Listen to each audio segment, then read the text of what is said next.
a lot of drama in France relating to Shein, and we're going to be talking about some collections that premiered out in Paris. And then we're going to be talking about some carbon credits by Vestiaire Collective, which is weird to talk about because carbon credits, what even is that? But we'll get into it. And then kind of look at other shows, other fashion bits and pieces, talk about what's happening in Chicago a bit as the world falls apart. But welcome in, I'm Ellie if you're new, and I talk about sustainable fashion, I talk about environmentalism and pop culture.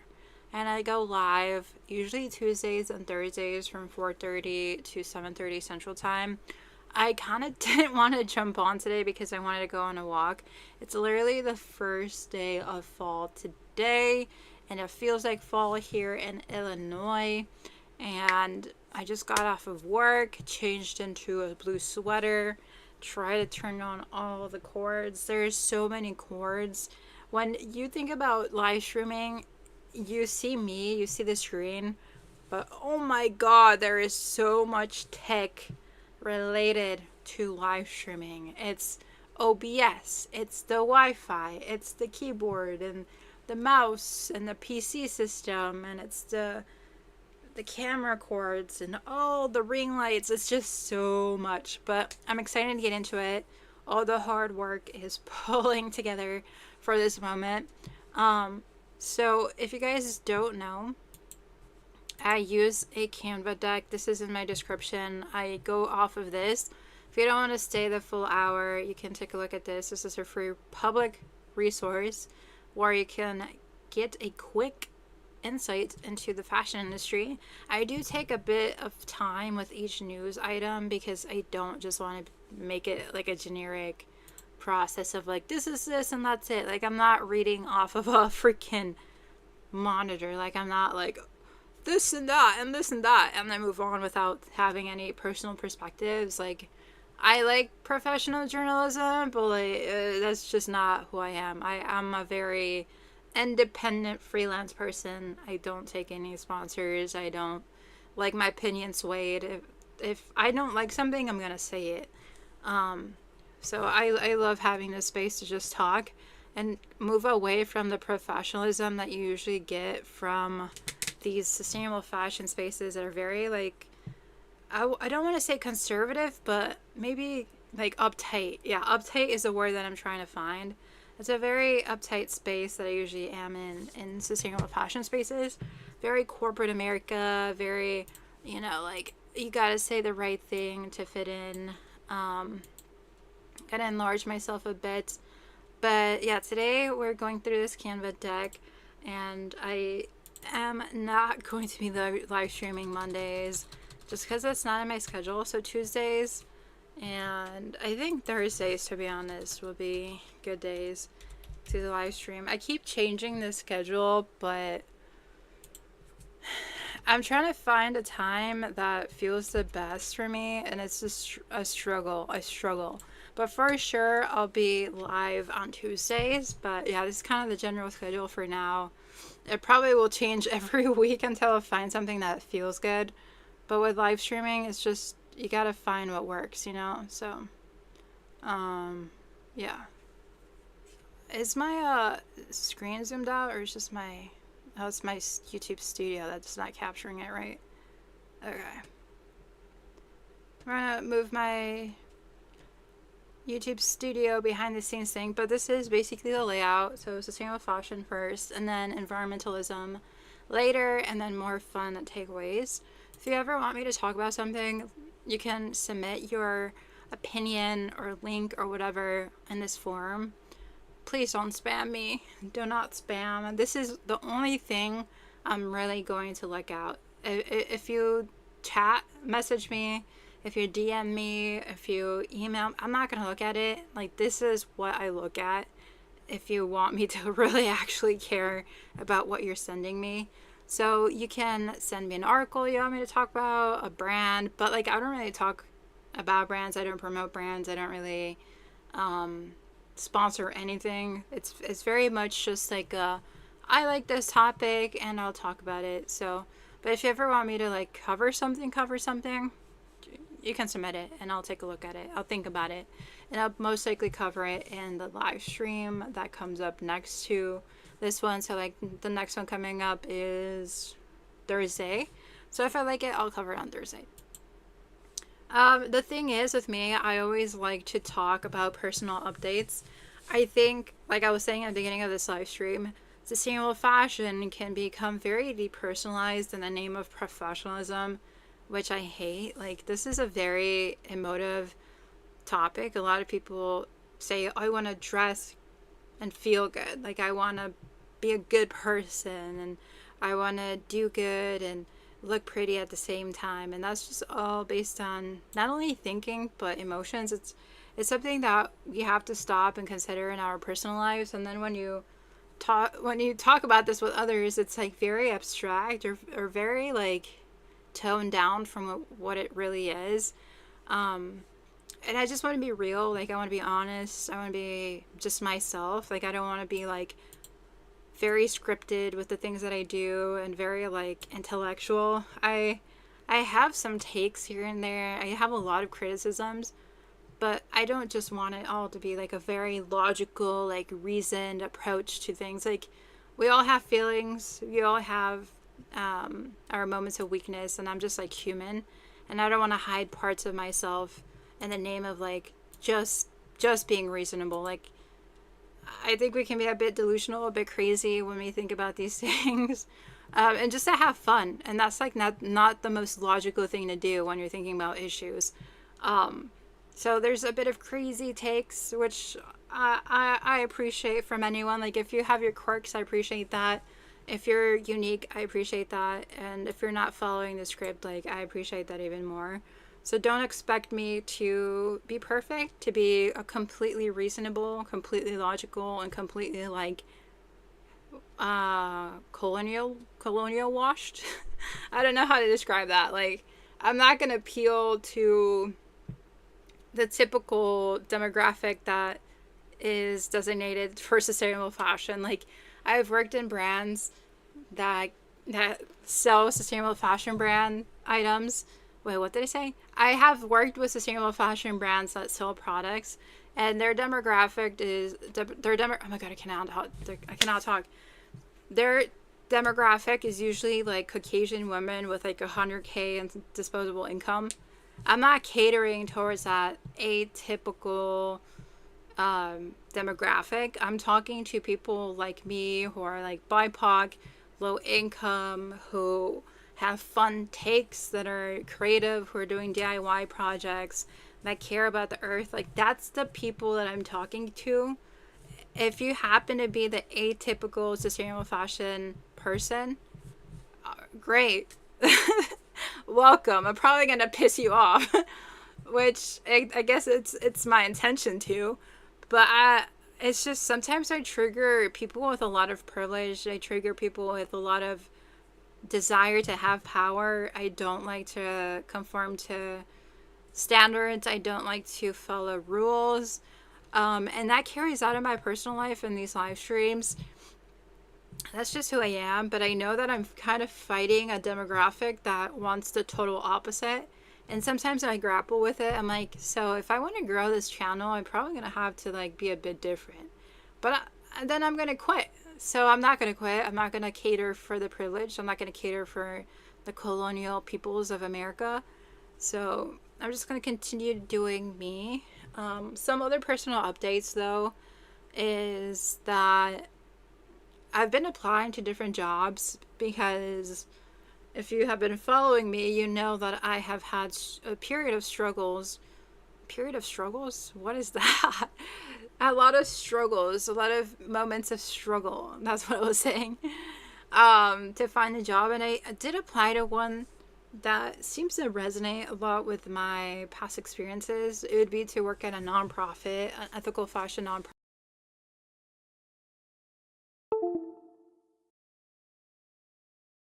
Oh my god, no, not my camera.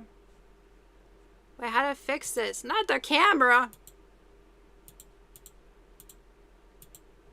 Okay, I'm back. I don't know what happened. But basically, I've been applying to a lot of different places, and I'm not sure I'm going to get the role. I feel like a lot of times I don't do very well in interviews, and I'm like a bit too honest, and I can't do the corporate speech. I can't fake it until I make it. So even though I look perfect on paper, I'm probably not going to get the job that I really, really want. Um, it's sad, but I mean, it's the reality. I've always struggled with that. Like, one time I had volunteered somewhere for 5 years, and the reason they ended up rejecting me is because supposedly I didn't have enough electoral experience.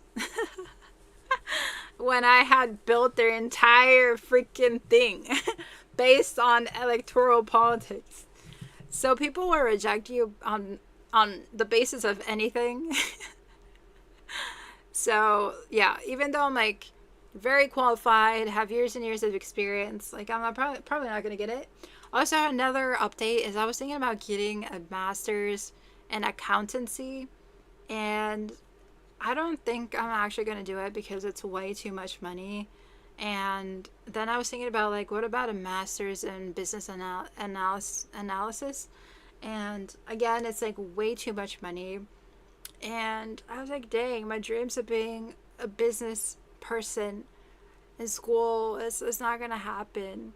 So yeah, I've crushed a lot of dreams over this weekend. I've been applying to a lot of different things that in theory I'm perfect for, but again, probably not gonna get, just because I face a lot of competition from colonial mindsets. And even if you're not from a colonial country, like, you carry the colonial thinking, I guess is a good way to explain it. So I'm at a disadvantage here, basically. it's a like trying to prove myself when I'm already overqualified. Which is not a good feeling, but I'm kind of used to it. Also, I'm just charging my headphones because they died. What else happened this weekend? I didn't really do anything Saturday and Sunday. I just kind of chilled at home. Oh, actually, I went to go buy more CDs at the thrift store. And guess what happened to the thrift store? They closed that mofo down. These are charging. I'll put them back on when they're charged. It'll probably be like 20 minutes. They closed my thrift store. They closed my favorite thrift. My favorite. They can't talk. My favorite thrift store. They closed it down. Honestly, I'm not surprised because they had a history of mismanagement. The past manager that was fired, which was basically the last manager though, had a lot of drug issues, and there was a homeless hotel, or a hotel for homeless. Why am I mixing my words today? I'm like changing the order of them. I think my brain is in Spanish mode because it changes the order of the words for some reason. But basically, there's like a hotel for homeless people behind the thrift store, and they would come in and look through the dumpster and ask for help. And I totally understand that. When I worked there, I was like, oh, I want to help them. But I think there was just like some illegal stuff happening these previous months/year, and unfortunate that the thrift store just kind of shut down. It was very unorganized. You can tell like no one was really going to shop there. But yeah, it's unfortunate what's going on in my city. It's a very tough city to survive in, to say the least. It's not easy to prosper when there's only minimum wage job opportunities. But yeah, that's kind of what I go through on a daily basis. It's a very, very rough city. My brothers say it's not that rough. That's not the ghetto. I think it's rough. I do think it's rough. And then I was thinking about getting a P.O. box to run my Depop stuff out of there. But then it's like, oh, if I really want a spacious thing, it'd probably be $80-$90 a month. And then with the initial fees and transcriptions, it'd be like $120 for the first month. And I'm like not trying to pay that in the first month. But I'm really tempted to get a public storage unit for my Depop and do something there. But I kind of don't trust my city. What if they rob it? Like, they actually charge $20 every month for insurance just in case anything happens to it. I do not trust my city for nothing to happen. Like, I am sure something is going to happen to my Depop stuff. So I was backtracking today, being like, I should probably cancel that reservation because I was going to go on Thursday. But the last thing I wanted to share, which is so funny, but I don't know if anyone is on TikTok. But on TikTok, I am on the spiritual side, and there's a lot of fortune tellers. And one of them was like, "You're gonna meet someone with 1 million followers that's gonna make you super freaking famous." I'm like, bro. Why are they lying to me like this? Don't get my hopes up. Don't damage me like this. But yeah, that was kind of like what I've been up to on TikTok, thinking about storage units, thinking about going back to school maybe, but like knowing it's not affordable whatsoever. And then the White House is shut down. Why would I want to go back to school if the White House is shut down? Like, are they going to give me loans? Will I be forced to pay these in the moment? Because I can apply to 2 more years of financial aid for school because we have 6 years in total. Or what was it, like 12 semesters? And I only went to 4 years of school. So I technically have, like, again, some time to go back to school. But I don't think they would give me money. And knowing how the government is, they're probably not going to give me nothing. So why would I get myself into $50,000 worth of debt for a chance of making $10,000 a year? Because knowing my luck, they're not going to hire me based on my personality, because I cannot fake it. And I'm like, oh, I can just invest my time into live streaming and content creation, or it gives me more space to just be myself. So here we are. Here we are, which I think is a nice segue to like what we're going to get into for the next 2 hours and some time. 2 hours and 30 minutes, basically. So one of the first things I want to talk about is Shein. Shein just pisses me off because they continue to be just the worst brand ever. So they've decided to do their first in-store, like their first permanent store in France. When France has a history of not wanting them there. Since last year, since 2024, they've been trying so hard to prevent Shein from being in the country. So I've been following this so closely. Like, I literally made a blog post in 2024 about how Shein is hated in France. Wait, I can pull it up. Not to promote myself or anything, but it's just proof that there has been history and conversation about this happening that I've been tracking for so long. And Shein refuses to understand that they're not wanted. I wrote this in April 2024. It's been like a year and a half. Look. I talk about the fast fashion kill bill, which is essentially what it's called. It's a legislation that would charge more for fast fashion sold in France. So let's say a shirt costs like $5.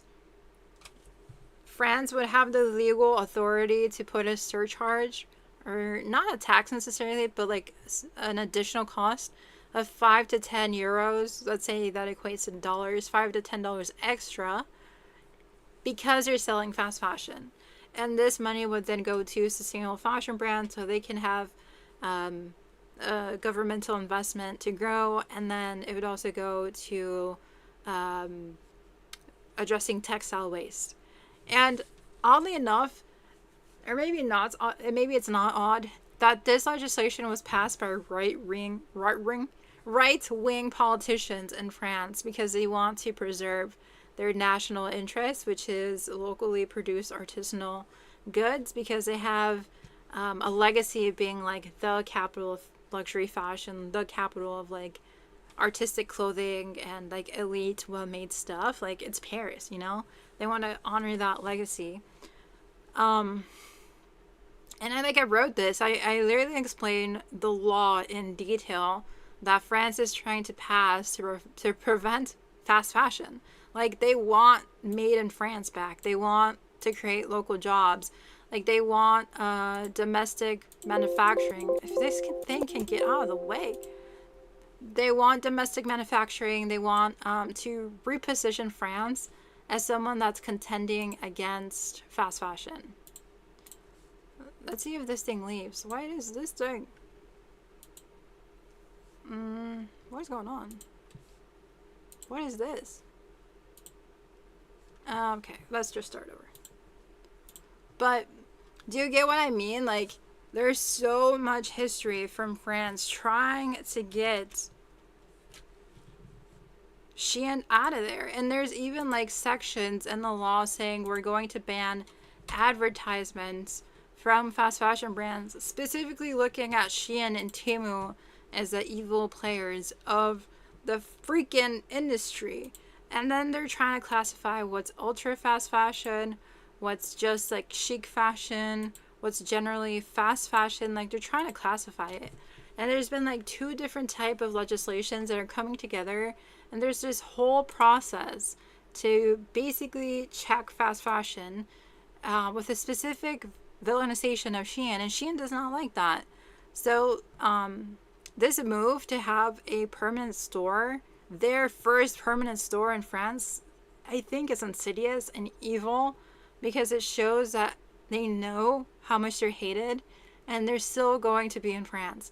And the biggest thing about this is that it's going to be in front of Paris City Hall. In front of politicians and legislators who are actively fighting to not have them in their city, in their country. Okay, so let's take a look at this article, because it says Asian fast fashion giant Shein has chosen France as the location to open its first permanent physical outlet. It will occupy concessions in department stores, first in Paris, in front of Paris City Hall, followed by 5 other in the cities of Dijon, Reims, Grenoble, Angers, and Limoges. I don't know how to speak French. Wait, let me reduce myself down a bit. I am huge. Okay, there we go. Okay, so Shein told the BBC on Thursday that France's influential global fashion market was a natural choice at the firm's test bed for physical stores. So the fashion brand has become best known for its discounted and trendy clothes, but has drawn criticism over its environmental impact and working conditions. So the company has previously opened temporarily opened pop-up stores in cities like Madrid and Paris, but have never operated a permanent physical shop. And the news outlets are being opened through a partnership with retail property group Société des Grands Magasins, so SGM. And the French company runs the BHV Maras and Galeries Lafayette department store that will house what Shein calls shop-in-shop outlets. I don't know what that is. Shop-in-shop outlets? Dang, that does not sound fun. So the outlets will create an estimated 200 jobs in France, Shein said in a statement, adding that the collaboration aimed to revitalize city centers and department stores in the country. By choosing France as the place to trial physical retail, Shein aims to benefit French customers and the wider retail sector.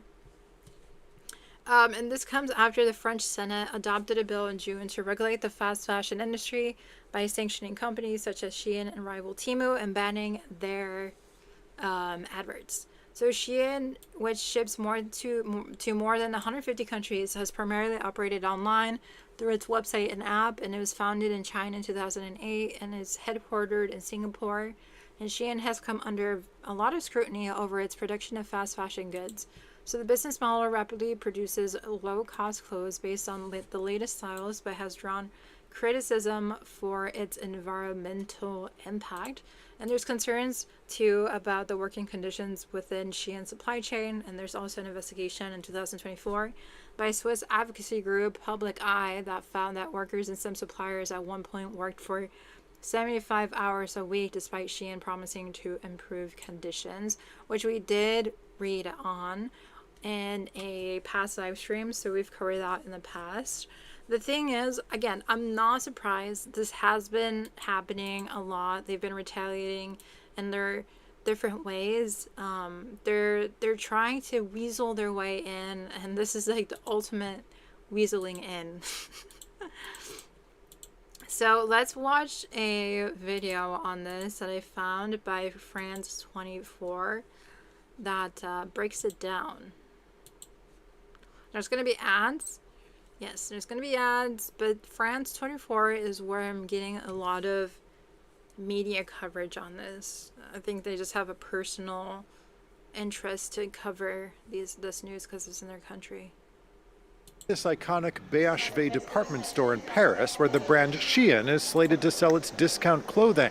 The Singapore-based brand is also planning to set up shop in several other French cities, where the announcement is already causing a stir. Moi qui viens souvent quand même aux galeries, c'est vrai que je trouve que ça laisse une très très mauvaise image. Je peux être curieuse, je peux aller voir et voir la qualité, comparer. Moi je trouve ça assez pratique parce qu'on aura l'occasion du coup de pouvoir essayer et voir vraiment ce qu'on en pense. The move is a strategic shift for the discount brand, which until now sold exclusively online. The spokesperson for the company, which has 25 million French customers, says having physical stores will be positive for the French economy. Ce partenariat va permettre la création de 200 emplois au sein de la Société des grands magasins. Le but de ce partenariat, encore une fois, c'est de montrer qu'un modèle 100% en ligne peut fonctionner sur le physique.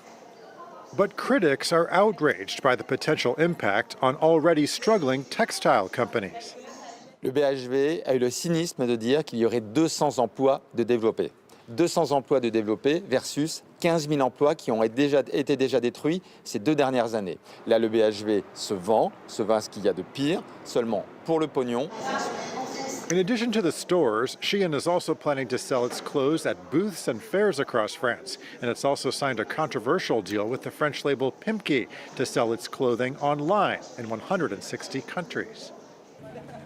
Shein is targeting the French market because France is its largest customer in Europe.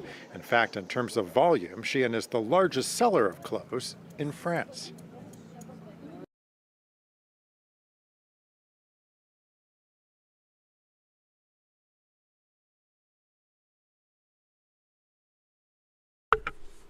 Shein is targeting because it's the largest blah blah blah blah blah. Like, I think it's just a bunch of excuses that they're trying to find to get their way into a country that they know hates them.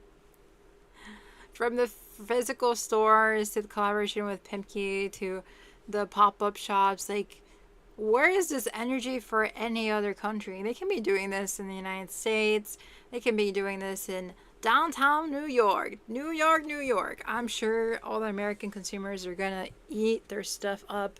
They want the cheap Shein shit. Like, Americans love a deal. Why is it France? Why are they bullying France when France has been so honest that they want them out of their freaking country? So let's look at YouTube to see if anyone has picked up on this. But I love my French people. I like how there's nuance too in the takeaways, because some people are like, oh, it gives us a chance to try out Shein. Other people are like, get the freak out. Because they want to protect their local fashion industry, which is gorgeous. Like Parisian couture. Oh, I love Parisian couture. So let's see what Routers has to say. Shein plans to open its first bricks and mortar shop in France in November. And it sparked backlash. That's under an agreement with department store owner Société des Grands Magasins. The permanent shops are planned for central Paris and 5 other French cities. It's a new step for the fast fashion online retailer, which has only hosted temporary pop-ups around the world up until this point. Department store operator SGM seeks to draw younger shoppers, while other French retailers oppose the move. Galeries Lafayette, which sold the stores operated by SGM under its name through a franchise agreement, aims to block Shein's plan. It's denounced, quote, ultra-fast fashion, which the brand is critiqued for. Shein, which sells clothes at rock-bottom prices, faces pressure from other retailers, politicians and regulators in France. Lawmakers have backed a draft law regulating fast fashion that would, if implemented, ban Shein from advertising.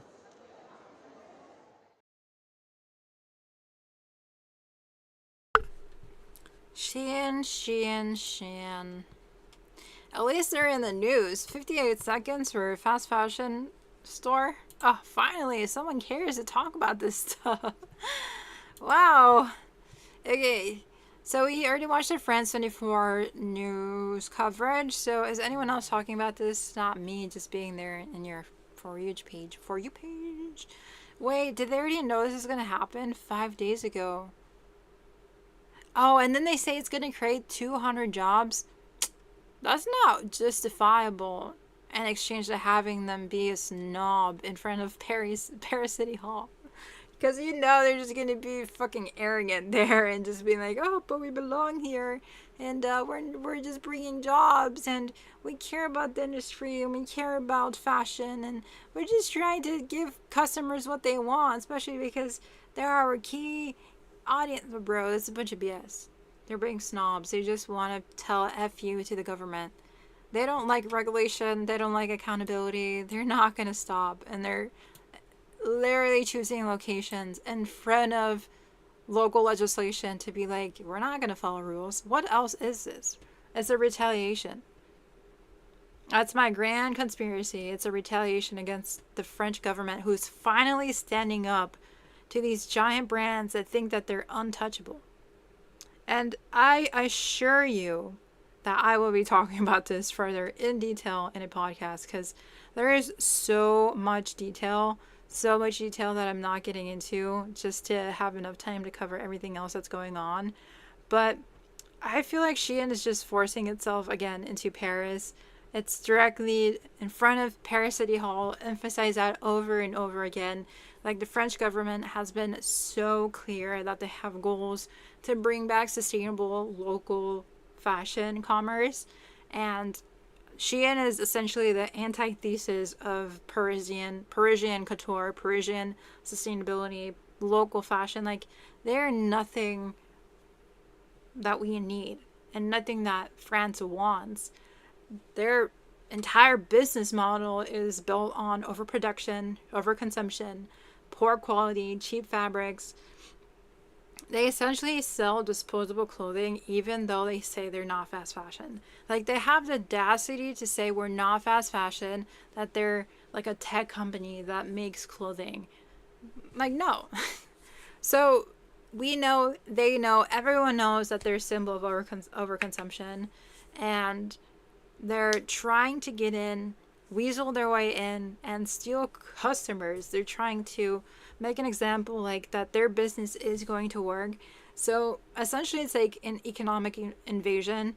I wish I could say that consumers are not going to shop at the Shein location in France, in Paris, but that's a lie. Like, I know consumers are going to go to the cheapest place ever. And I don't know how to convince them out of it. I don't know how to tell them this is destroying your country. This is destroying what they're fighting for. That you're essentially like backtracking so much progress from your local community, and like, you shouldn't support major corporations, but they're gonna keep shopping there because times are hard. They have this decision to do it, and they don't think it's a big deal at the end of the day. And they may not realize what's going on. They don't know the controversy. Maybe they just want to try it. Maybe it's cheap. They're unaware. They're making blind decisions, and that's fine. Like, I can't force people not to do that.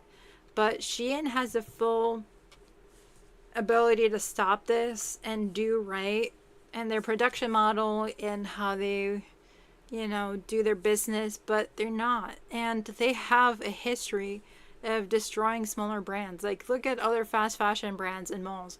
They're struggling to compete. They have so much bills due. Like, they have to pay the location in the mall to, even attempt to make money, because they're usually like in real life stores. Like Forever 21, OG fast fashion brand, they crumbled.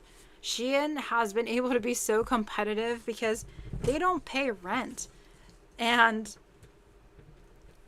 it's very odd that they decide to pay rent now when they've never needed it to be successful.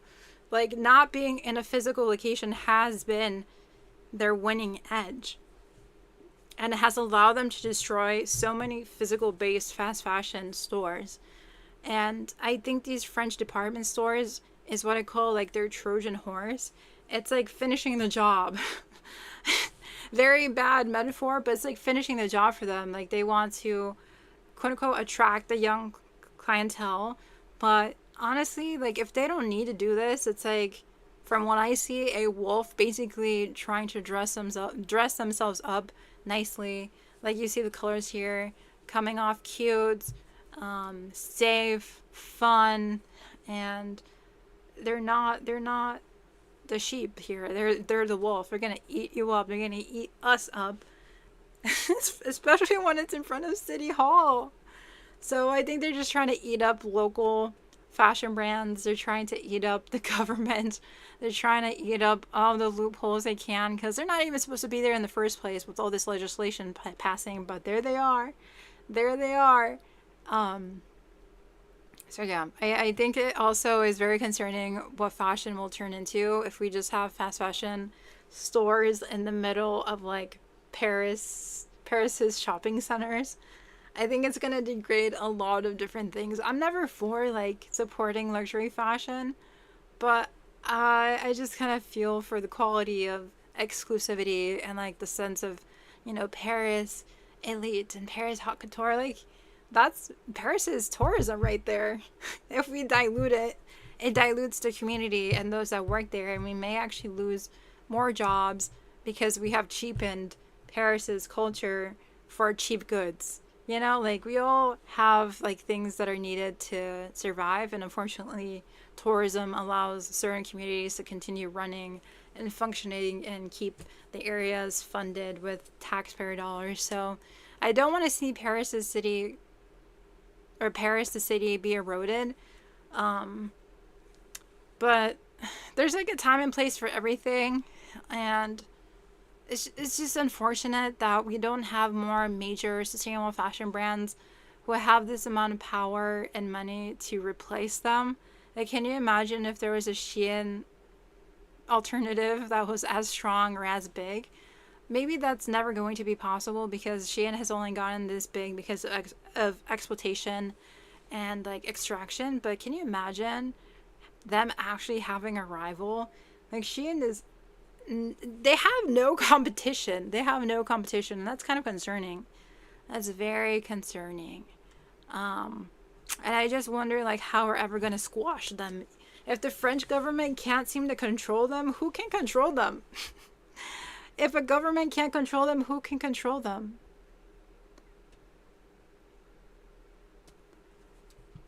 Did my video pause?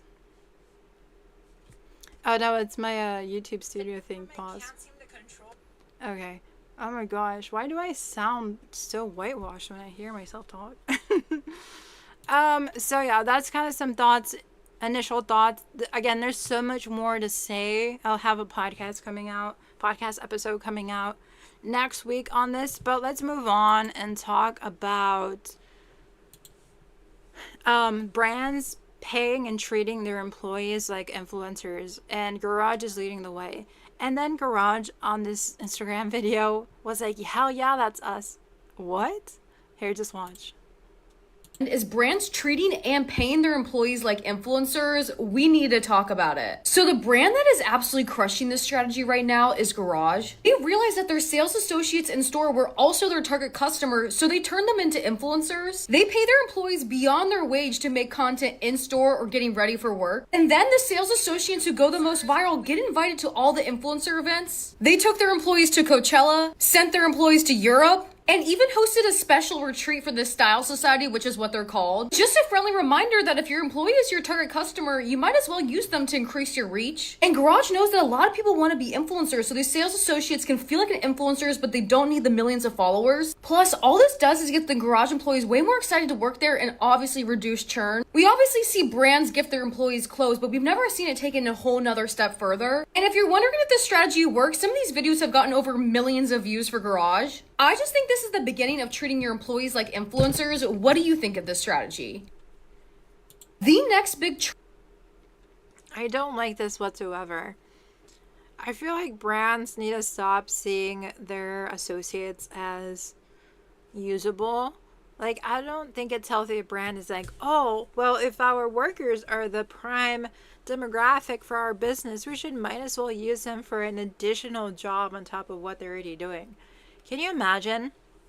You're making like $15 an hour, $16 an hour, at best $17 working in retail, and you're asked, on top of customer service, on top of fixing all this messy clothing that is inherently in a retail store because people do not know how to look through stuff without, making the whole shelf messy. You have to then prop up a phone, your phone specifically, and film yourself and then edit it and then upload it to have it be content so that you can have your job. So when are you going to actually edit this? Are they going to give you extra time to film yourself? And then there's also this pressure to look a decent way or a certain way. You have to meet certain stereotypes. So are they going to pay for my makeup? Are they going to pay for my clothing? I know they were saying they gifted clothing, but are they going to do anything extra for me in compensation for my extra work for them? Because if I just got an additional role, which is basically social media content creator, on top of being a retail associate, that's 2 jobs in one. Where is my extra pay? If they're not going to pay me more, I don't think I'm interested. And then are they forced to follow certain brand guidelines? Because if you want good publicity, then you have to kind of control the narrative sometimes or control the vibe.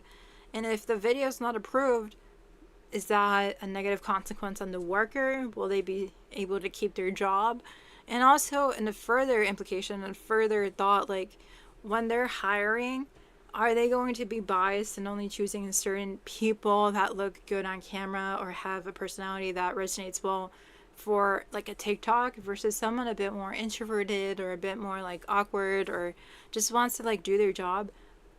Will that impact people negatively? Like, people have a retail job for a reason. It's usually entry level. It's usually for those that are barely getting started in the workforce. And if not, if they already have experience, like they are trying to, pay the bills. Maybe this is their second job or their third job or their fourth job.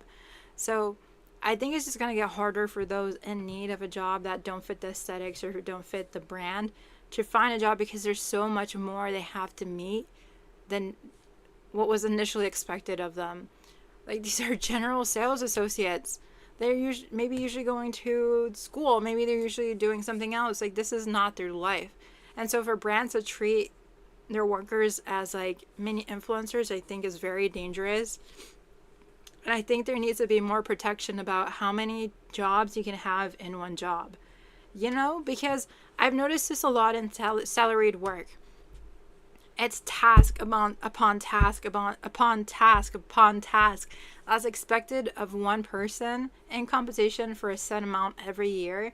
And it doesn't matter how many hours you work in a day or in a week, you're expected to do that job. But in this case, this is minimum wage jobs, but it's now here's another thing, here's another thing, here's another thing, here's another thing. And that lack of protection, not only for salaried workers, but minimum wage workers, is very freaking concerning. I wish I understood the laws around like job roles and job titles and job protections, but I don't even think there is anything to protect us from having 5 jobs in one.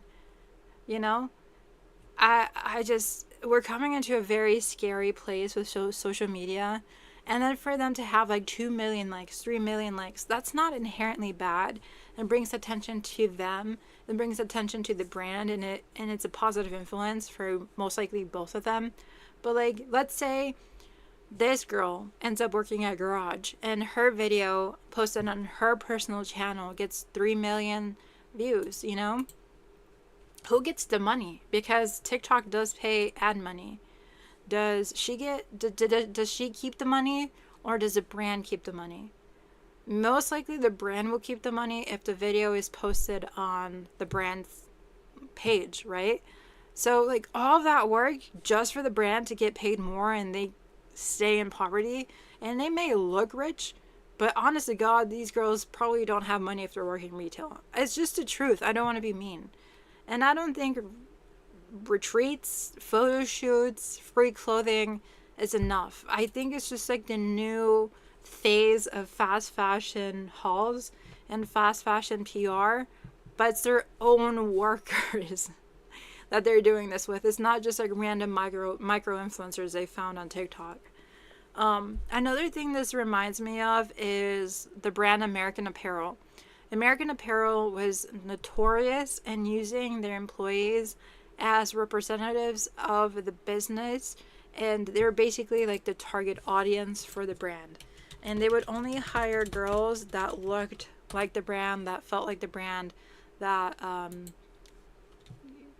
my god, no. All that came up was the actual American Eagle. That's a good sign. So this is a brand. Let me look up the 2000s vibes. And it was very sexualized. It came off very sexualized because the owner was such a freaking pervert. Let's see.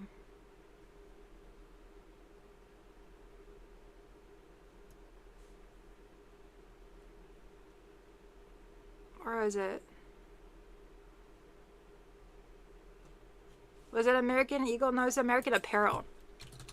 I messed it up. American Apparel. Yes, it was American Apparel, sorry. American Apparel, very sexualized images, and it was because the founder was such a perv, but essentially it was the same thing. All the retail associates were the models, and they were expected to have these photo shoots whenever, whether they were in the store, whether they went into the office. Like, they had to dress in the brand's clothing, and they could wear like things that were theirs, but the whole vibe was essentially the same. Like, they are the models, they produce the magazine ads, they produce the billboards. It was just so toxic, and the founder just wanted like the weirdest images and sexualized them and had a lot of sexual misconduct. Like, dude, he was weird. And so I'm just concerned about this new version of social media with these other brands, because who is the founder? Who are the managers? Are they protecting these girls' rights? Like, are they giving consent? Maybe they're giving more consent now because they have that phone, that self-autonomy to film the video. But if it's part of your job, do they have the decision making to like really not do this? So yeah, it reminds me a lot of this. Again, young girls, very impressionable. I mean, they're smart in their own way, like they can think, but if they're having a job in the store that they like and they want to be famous and they want to be pretty and they want to be models, they're going to be very, very open to doing weird stuff, whether I want to admit that. Like, 18-year-old me would be like, yeah, let me expose myself in a weird way so I can probably get myself out of retail work. Like, if you work retail, you're going to do anything to get yourself out of retail. Not everything. I mean, I'm not literally about to do anything. I still work retail. It's just, this work is mind-numbing. And there's this increasing trend I've noticed that a lot of people with mundane jobs film themselves in that job because it's so freaking boring. So this may be an escape to feel like their life has some sort of excitement or meaning, or I don't know, they're like gonna make it big as influencers because that's like the new dream for young individuals. But at the expense of themselves and the benefit of another brand, it does not bode well. Just look up American Apparel, and that is a learning lesson for everyone. But I think that's enough said for this one. I'm just really concerned for impressionable young females working retail right now. I'm really, really concerned. But moving on, in another twist of events, we got weird brands. We got weird brands trying to become the next finance bro. And by that I mean they're selling us carbon credits. Yes, you heard right. Vestiaire Collective is selling us carbon credits. Oh, I found a really good article on this that I didn't link, and it's not leading me to it. So let me see if I can find it again, because the one that I pulled up is not that detailed. And I was reading another one before I jumped on. Okay, Fashion United. I think it was that one. No, it's gatekept. Where is it? Fashionista, was it? Yeah, let's take a look at this one. So it says Vestiaire Collective launches carbon credits from circular fashion. Wait, isn't it this the same one that I was in? This is the same one. Yeah, let's just go back. This one. The ethos. May have just looked at the same article on a different site. But basically explains that Vestiaire Collective is turning secondhand sales into carbon credits. So this has initially been launched as of recent, and it's tied down to the emissions avoided. Key target emissions avoided when a buyer opts for a secondhand garment instead of buying new. So the company has 55,000 certified credits available for sale, covering avoided emissions from its 2023 to 2024 transactions, and proceeds, according to them, will be used to reinvest in strengthening its operations, from its catalog creation to its authentication to data refinement to marketing to spur broader adoption of resale. So these credits will be regulated and are built on a methodology developed by ENOC and certified by AMSPEC. I don't even know what that means. I don't know what that means. ENOC and AMSPEC. And they each representing 1 ton of avoided CO2 emissions. Again, I don't know what this means. Any of this is just, all of this is confusing. All of this is confusing. So Vestiaire frames the model as proof that circularity generates a concrete and measurable impact, says Dounda Won, which is the chief impact officer. So the methodology incorporates the substitution rate as well as a rebound effect.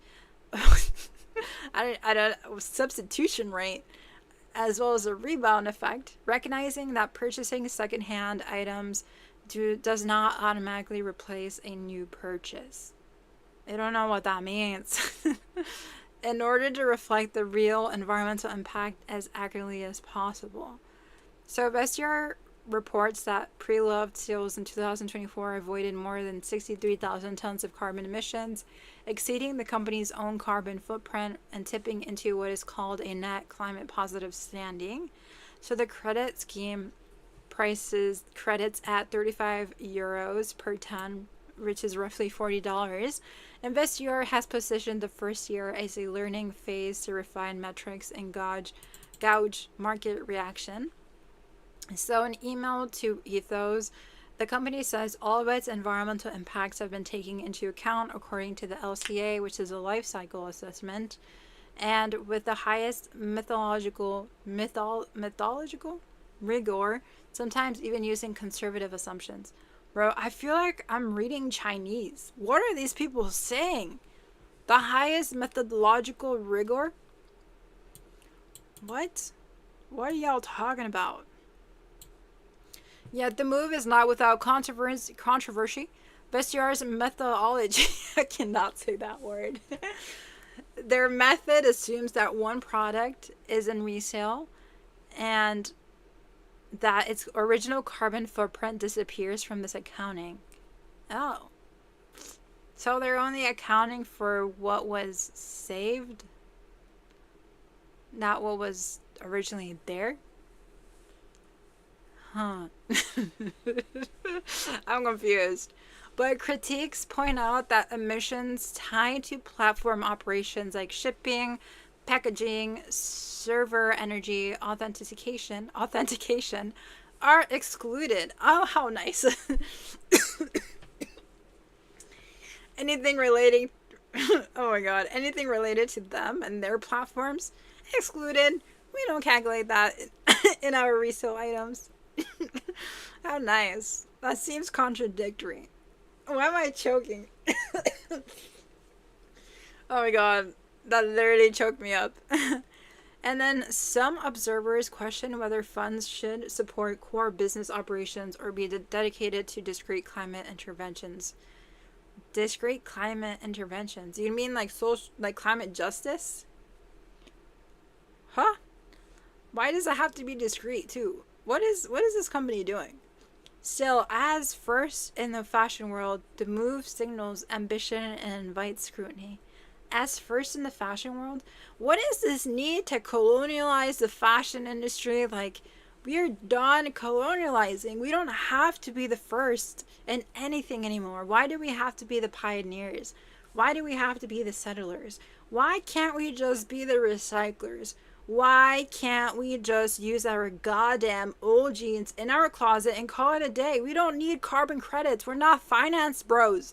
You're not going to even calculate your own business operations.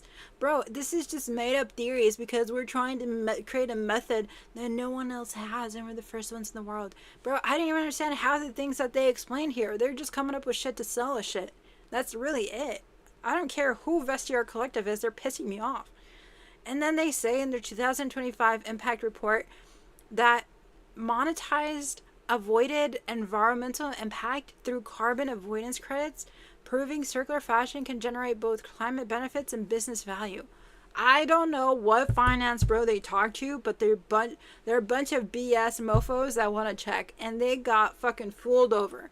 I don't know what this is. I'm not going to legitimize capitalism finance bros in the name of sustainability. They just lost my trust before even understanding who they are. I mean, I've heard them here and there, but like this move, it's like doing too much for no reason. Like, what are you guys even talking about? And I feel like I get pissed off when I don't understand what they're on. Like, none of this is making sense, and I don't think it's gonna make sense until we see it play out, where they're like selling these carbon credits to buyers. For what reason? Maybe to sell the idea that others are buying into sustainability. Can you imagine fast fashion brands being like, well, we bought carbon credits, so we must be a good company? That would piss me off. Oh, but we're investors of carbon credit. We support Vestiaire Collective, and annually we buy 500 carbon credits. So we are inherently sustainable and humanitarian.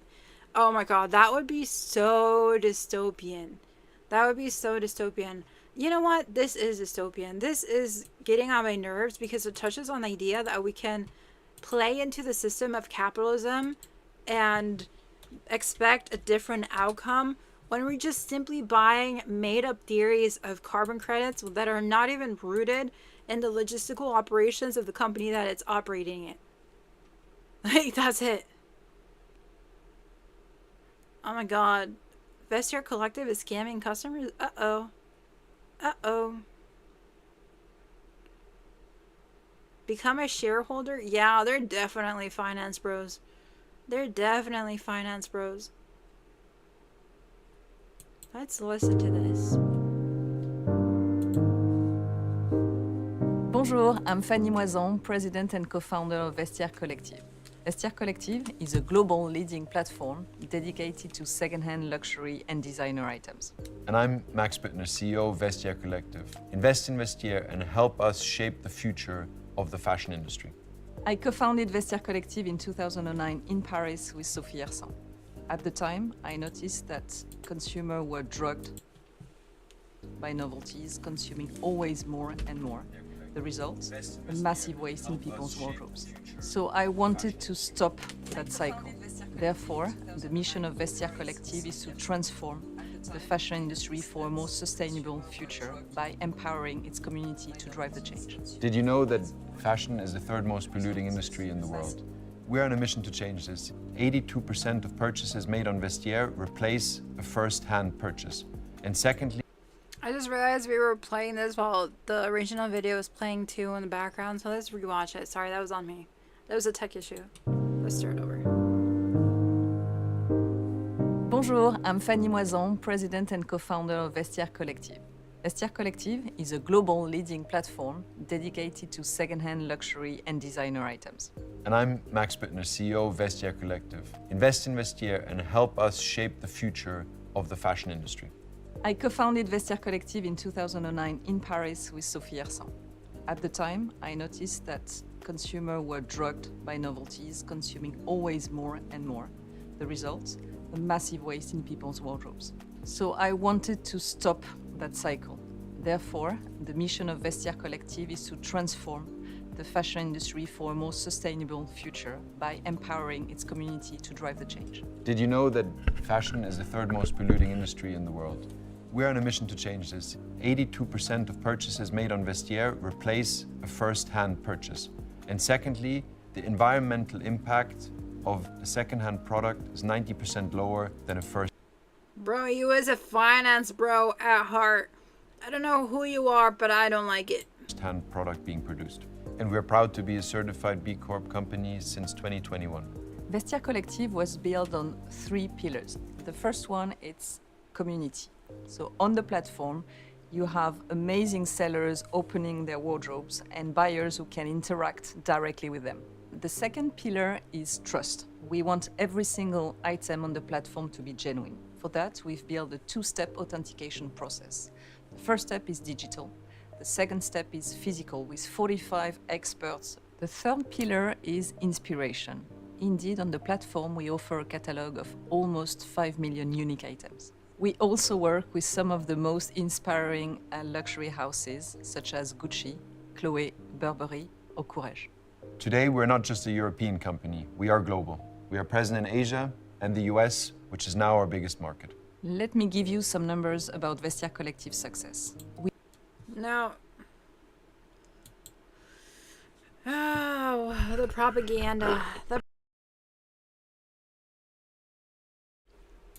I wouldn't necessarily say that buying used is the issue here. It's more so how they're wording carbon At this credits. exact moment, How old are they? Have they been around?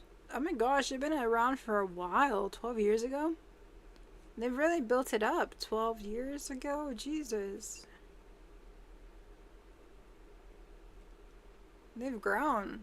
They've been trying to do this for a long time.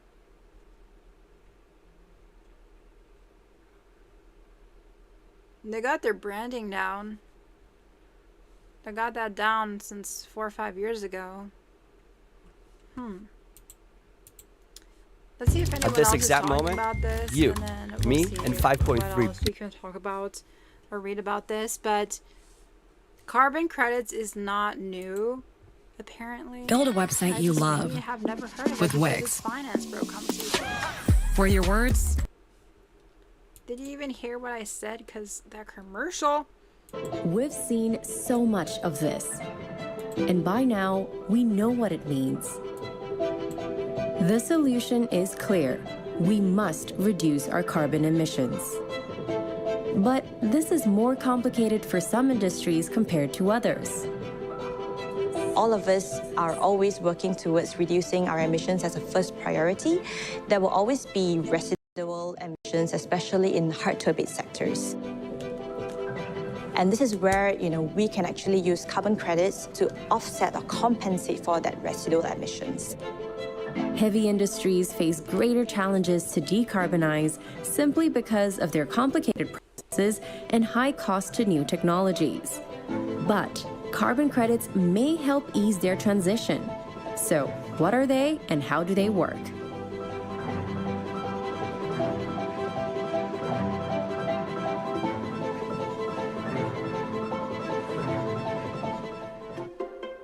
Forests play an important role in our decarbonization journey, removing large amounts of carbon dioxide and greenhouse gases in the air. About 30% of Earth's surface is covered in green, but this number is set to drop dramatically. In fact, we have lost about 420 million hectares of forest over the past 30 years due to an accumulation of human activities. That's about the size of the European Union. Nature and technology-based projects play a role to cope with the effects of our disappearing forests. This is where carbon credits come into the mix. Carbon credits are a financial instrument that helps to catalyze decarbonization. One way to think about it is that you can actually play a role in terms of buying a carbon credit to actually finance projects that help to reduce, avoid, or remove carbon emissions from the atmosphere. You can buy carbon credits. It's like a rich person is like, hey guys, so I heard Vestiaire Collective is doing good stuff, so I'm just going to buy their credits so I can help them continue their good work. And then the Vestiaire Collective organization just collects the money and doesn't really have to do anything, but just continue to make reports saying that they avoided a certain amount of carbon emissions. They're basically not even rooted in the carbon emissions that very product created in its beginning, in the beginning of its production cycle. Like, if you think about it, Vestiaire Collective has no idea where things are made because they just sell used items. So they have no way to basically calculate the real carbon emissions that one item has produced. So obviously they're going to ignore that initial number and then make a hypothetical number based off of their own BS bullshit calculations that have been innovated through some experimental methods to create a number that then equates to a carbon credit that you can buy that ignores their own carbon operation emissions. Oh my god, what is this? It's like environmental capitalism. You're just gonna call it that. An example would be, say, a forestry project in Brazil or Indonesia that actually helps to conserve and restore these natural. Chat says the way it was explained to me is carbon credits basically pays to plant new trees to offset pollution. It's well intended but missing the point. It's almost like saying that, yeah, like, here's my money, do something good with it based on your business model or your business ethos, but it's like I'm outsourcing doing good by just paying someone else to do the work that's already doing the work. It's almost like a mini donation, but you're kind of like buying something. It just does not sit well with me. It's like, why do I have to come up with carbon credits? Why don't we just like take action ourselves? Can't buy ourselves into addressing the climate crisis. Ecosystems that we have. So carbon credits are essentially this: a currency that companies can buy to offset their own carbon emissions. What? Wait, companies buy this? Oh my god, no, don't get me pissed. To offset a currency that companies can buy. So it's not individuals, it's companies.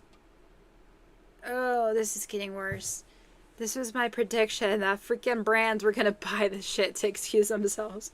I literally said this before watching that video. Before watching this video. Oh, I said this. I predicted it. Oh.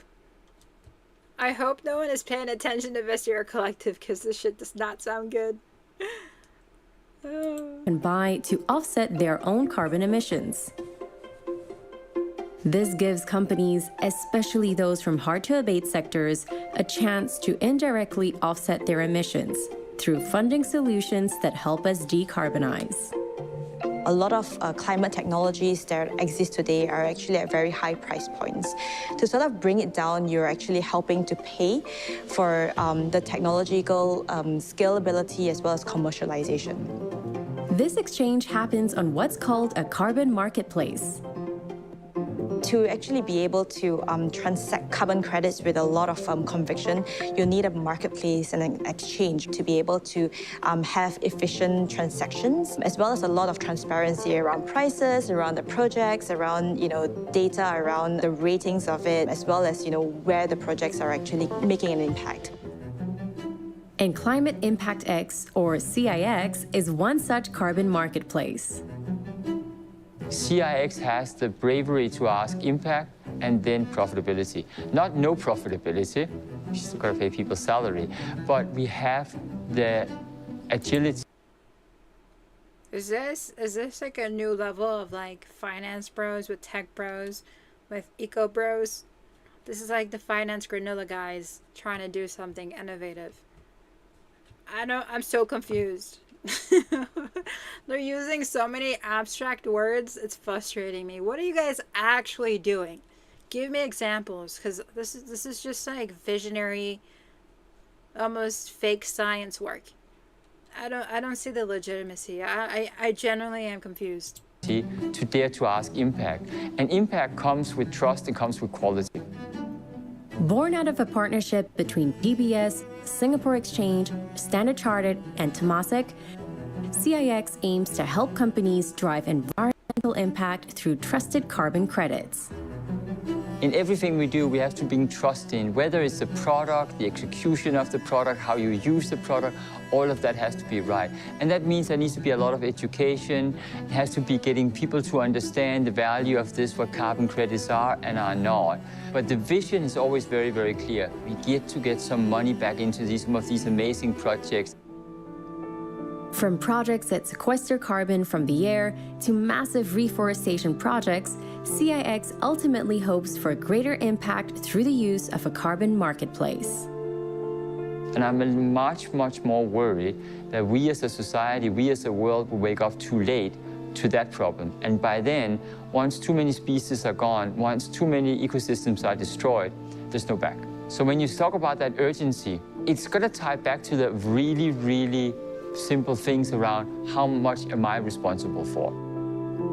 Greener technologies and solutions are continuing to mature, but business cannot go on as usual.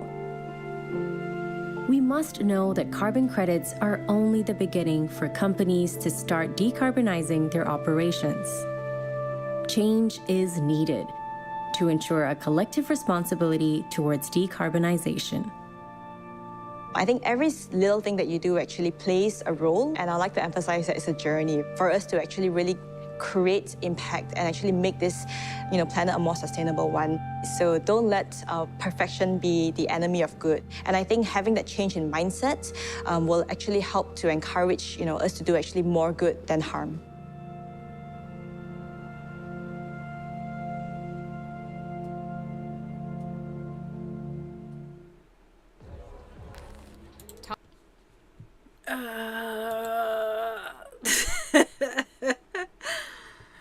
Okay. Okay. All right. All right. All right. All right. All right. All right. All right. All right. All right. All right. All right. All right. How carbon markets can save the world.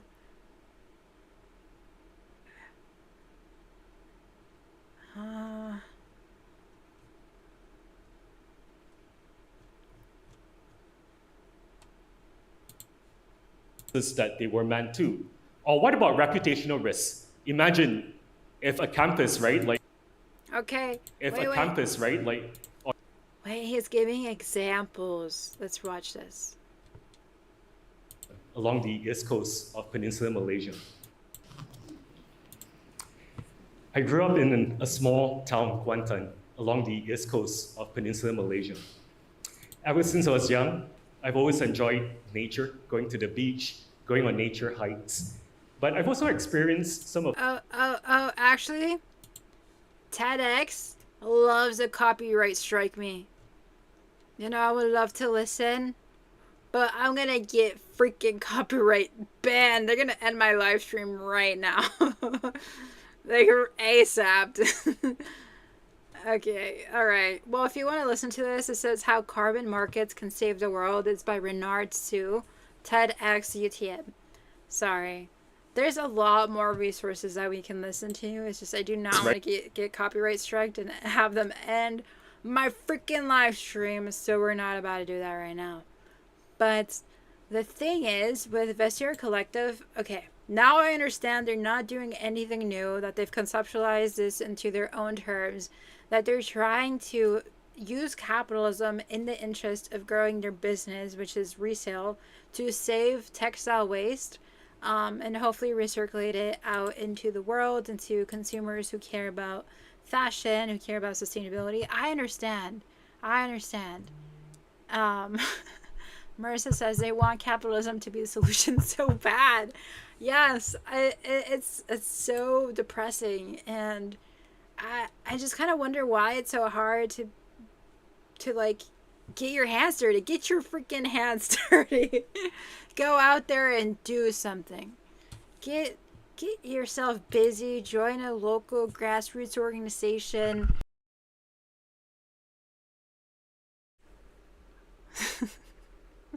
You're right. They wanna make capitalism so much more stronger than it actually is.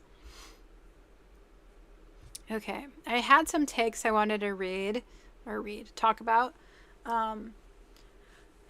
Again, I feel like the method that they've analyzed emissions it's not grounded in anything real.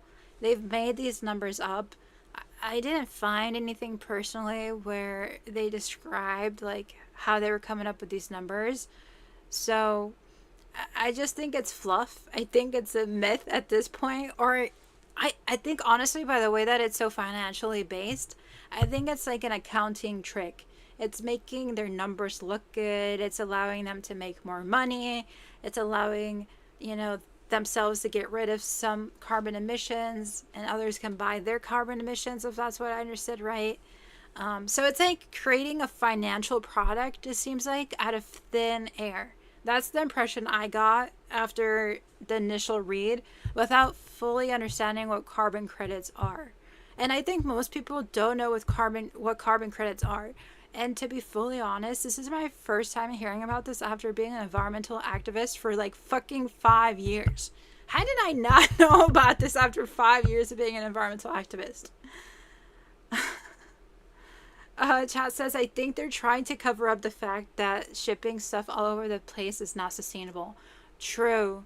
That's another thing I was thinking about when I originally read the article. I'm like, they must have so much shipping pollution that they're not admitting that it's easier to be like, here's this number, but how do we know what that number is? Tell us what your damage is. But another metaphor that I kind of came up with when I was reading this at work is like, let's say I just take trains. I only ride the trains. And then someone is like selling used cars, which is in a way Vestiaire Collective. They sell used cars. So they're almost in a way giving out a certificate saying, hey, look, you avoided X amount of carbon emissions because you ride a train. Do you see what I mean? Like, it makes kind of no sense. How did you equate these things together? Like, I just take the train. How do you know what I'm up to? How do I know what you're up to? How do I know you know anything about used cars? How do you know about the pollutions? Like, every car is different. For example, like, every item is different. It's produced differently. So what I really care about is like the original carbon emissions from each specific piece. But Vestiaire Collective knows that it's impossible to trace that because the supply chain is so messy in the fashion industry. So this is hypothetical. All of this is hypothetical. All of this is a reward for themselves and for others that's been monetized that actually distracts us, I feel like, more than rewards us. It's a distraction, not a reward. And I think it just makes climate justice more messy. I think it makes sustainable fashion more confusing. I think it makes carbon emissions more of a theory versus a reality. And makes things more conceptual when it shouldn't be as conceptual as they're making it out to be. Like, we're in a climate crisis. That's the reality here. We don't need other freaking theories getting in the way. Like, take some concrete climate action. This isn't climate action. This is climate capitalism. And capitalism ain't doing shit right now. Except shutting down the White House. We're broke. We're broke. Capitalism is not going to save us. So yeah, fast fashion credits, fast fashion carbon emissions is something that, yeah, we have to track. We have to get better understanding, but it's not an excuse to come up with these credits. It's just not. So I would just continue to be skeptical. Like, I'm super skeptical, and I'm saying this with a lot of confusion because, like, how are these people monetizing the climate crisis? How are we paying for hypothetical credits? And, like, who's really benefiting is the question. So it's giving, like, finance bros at the alpha level. It's finance bros to the alpha level. And they make money from their own emissions? That's just like the cherry on top of the mess. Oh my gosh. I feel like this is so dystopian. It's just the reality of where we're at. The more I dig, though, the less I know. And I think hopefully these live streams illuminate the same thing for you. The more we figure out quote unquote solutions, the more we understand how wrecked things are, but like what's really needed, which is direct local grassroots action. Get your hands dirty. Don't be afraid to get your hands dirty. We have so much to lose. And you can't sell us theories when we want concrete change. So it's up to us consumers to pressure them to just stop pulling this bullshit. It's not a positive solution. It's not. Most consumers are not like, oh, we want carbon credits from Vestiaire Collective. No, we don't want that. We're buying secondhand because we don't want to be part of the problem. And we want concrete solutions. We're not asking for these credits. And so I don't know where they got these ideas from, but it certainly wasn't from its customer base. Okay, so going to a different direction, let's talk about pretty things. By pretty things, we're going to go into vintage union labels. So I found this Instagram post that featured vintage union labels by Millennial Moose. Aren't they pretty? Aren't they beautiful? We need this. We need this so bad in our lives again. We need this so bad in our lives again. Here it is. Oh, the source is actually Cornell University ILR School, the Kiel Center of ILGWU collection. Is it gonna let me look at it?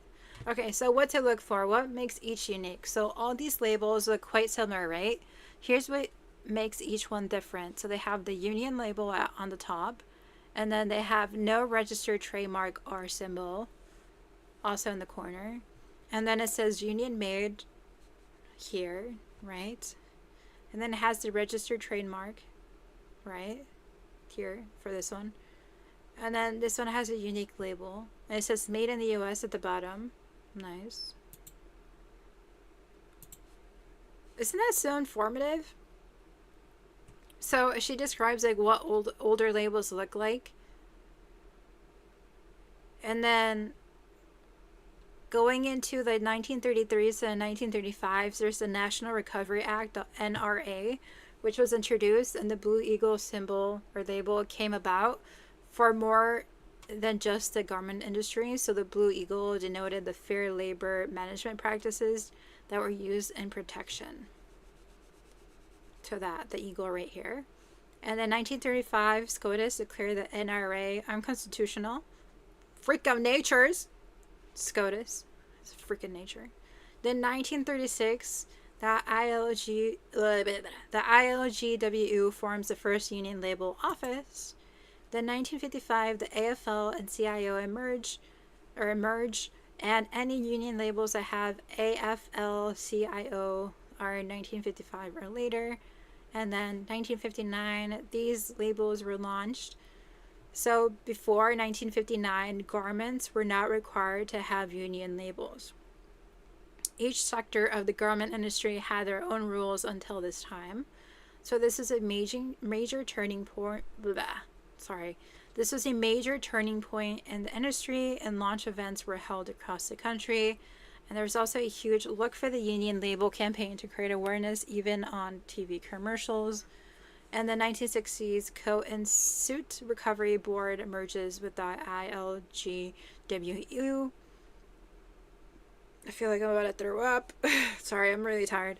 And the coat and suit recovery labels can be found on some items prior to this time. So in 1963, label design changed to be put more emphasis on the union-made part of it, so they emboldened it a bit. It was moved within the crest logo. The R symbol was added. And then there was discussions to change the location to near or with the size tag for the proposal.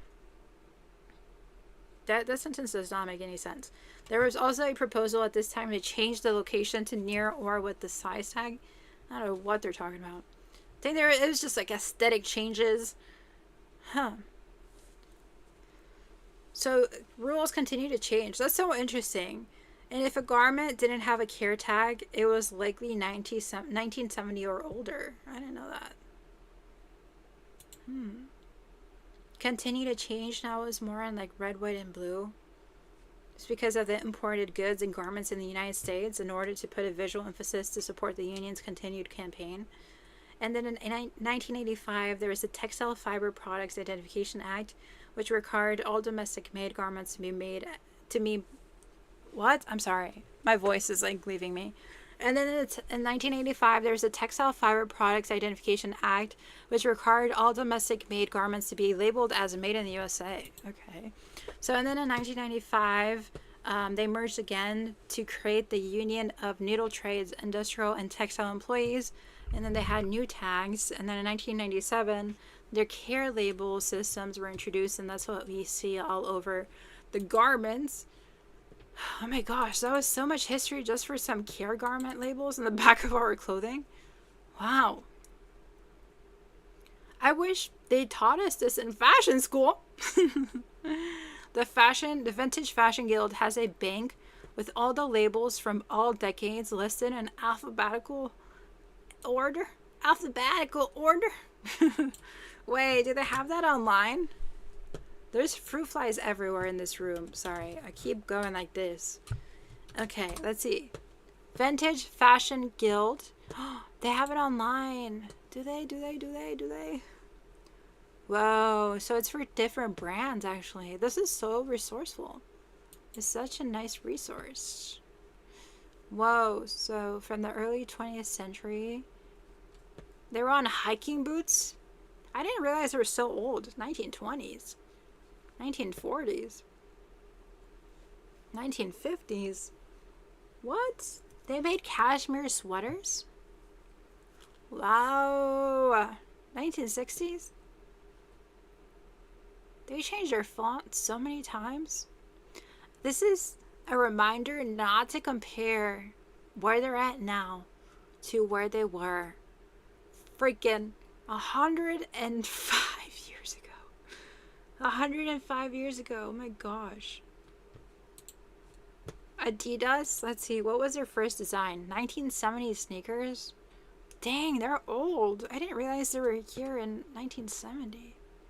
Their logo hasn't really changed much. They really like that marijuana leaf. What other brands are they?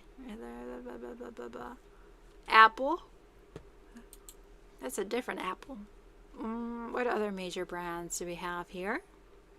That's so good to know. The Vintage Fashion Guild. Wow. That was just a random comment too. They just commented.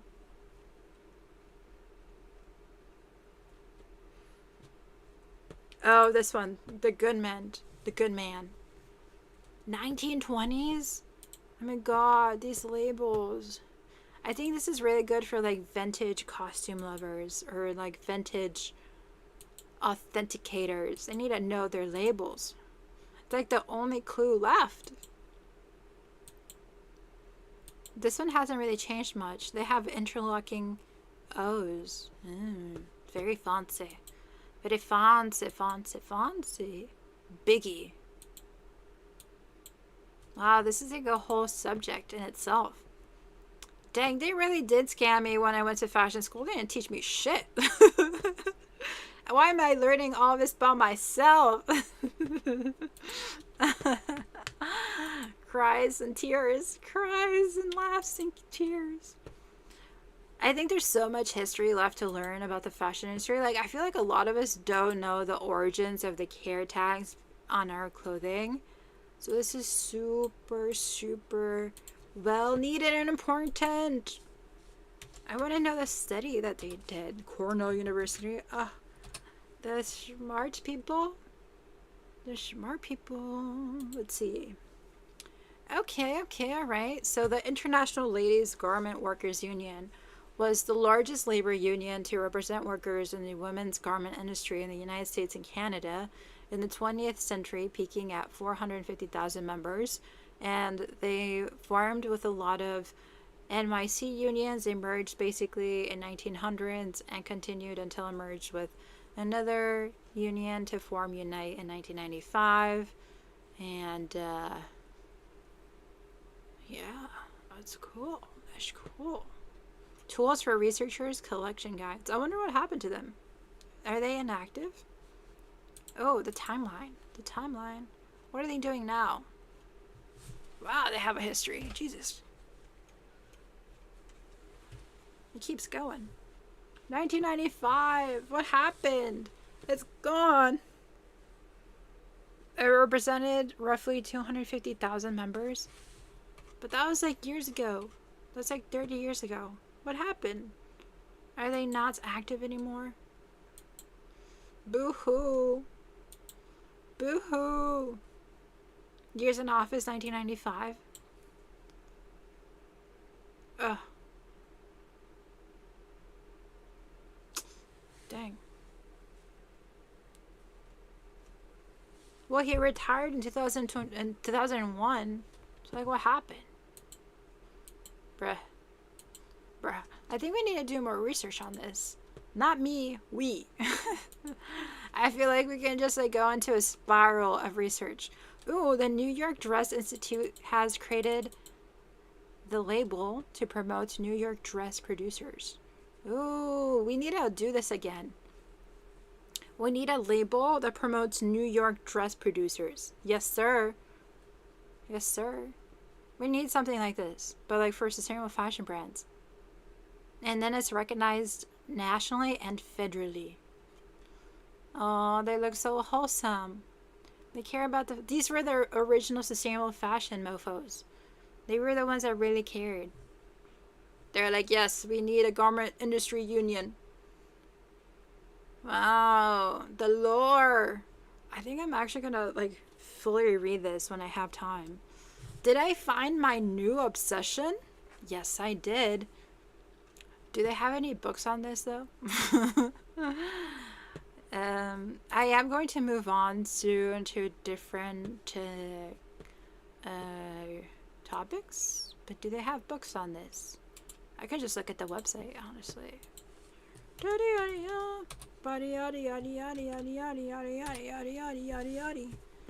Oh, books. Books. Look for the union label. They have this boring looking one. Fighting for the union label. Ooh, they got a book. It's used for $40. Oh, get out of here, ad.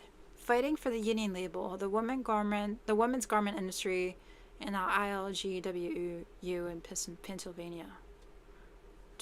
275 pages? Wow. That's a book. That's a book to read. What other books? Oh, they have this one. It's like the original union handbook for members in the Northeast on eBay. Wow, $27? Actually, I kind of want it.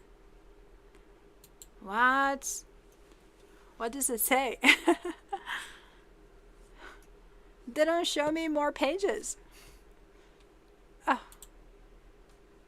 What? I can't read this like this. This booklet is given to you in the firm conviction that a well-informed union member is a better union member. A good union member not only is an asset to himself or herself, but his or her family, the community, the state, and the nation. Yes, sir! I can have a relic of this for $27 on eBay. I kind of want to buy it. Oh, look at this. I actually really want this one. A history of the Chicago Ladies Garment Worker Union in Chicago. What? What? Wait, there was a garment workers union in Chicago? I didn't learn shit in fashion school either. I had to teach myself and classmates how to sew. That's so true. That's so freaking true. $40,000 down the drain. And they didn't even tell me there was a garment workers union history in Chicago. You have to live stream this shit to find me figuring this out. This is just me getting my mind blown. And it all came from this Instagram post. And from someone commenting, the Vintage Fashion Guild has labels. I didn't even know what that meant. Oh my gosh. I think we're getting into a tunnel hole of research here. But I kind of want to read every single thing. Honestly, what even is a garment workers union? I didn't even know that was a thing. Like, I've heard of unions for like Bangladesh, for like other countries. I just had no idea that actually happened in the United States. I thought that was something recent that happened in the global south. Sadly enough. And I don't even have a clue what the garment industry looked like in Chicago in the past. And I'm from Chicago. Dang it. I feel ashamed of my American stupidness. My American naivety. Fighting for the union label? Oh, it's this one. Yeah. Can I have a free copy? Why is this all expensive? These books are old too. Give me the book. Okay, alright. Well, I'm going to look at this. And then I'm most likely going to make it a goal to get this book and then the Chicago book. I really would like to buy this, but $27 for a relic? Maybe in the future. Maybe if it's still on sale, I'll buy it. An all-women's union is incredible. This has been a great rabbit hole to go down. Oh my god, it's 6:30 Central Time. Yeah, it's been a rabbit hole. If you guys are watching either the live version or the recorded version, this is why I stick to my Canva deck. I like go into so much research holes, like there's so much to learn. There's so much to dive into. So in a lot of ways, I'm very, very lucky to have really boring jobs where I can be on a computer all day. Like, I'm a receptionist and I literally can just be on my computer. And it's a very non-stressful job when people are not annoying. And today I wrote like a 6-page podcast script where basically I go into detail about everything that's happening in France with Shein and the legislation and the drama relating that. Literally like almost 7 pages of research and writing, and it's like single spaced, and the font is a 10 size font, like it's little letters. So I think I actually want to do like something with this information, maybe a blog post, maybe a podcast episode, something. You know, it'd actually be really interesting to interview past union members of these organizations. Like, if they were a member in 1995, how old? That's 30 years ago. Let's say they were 30 now. They can be alive. They can be 60 years old.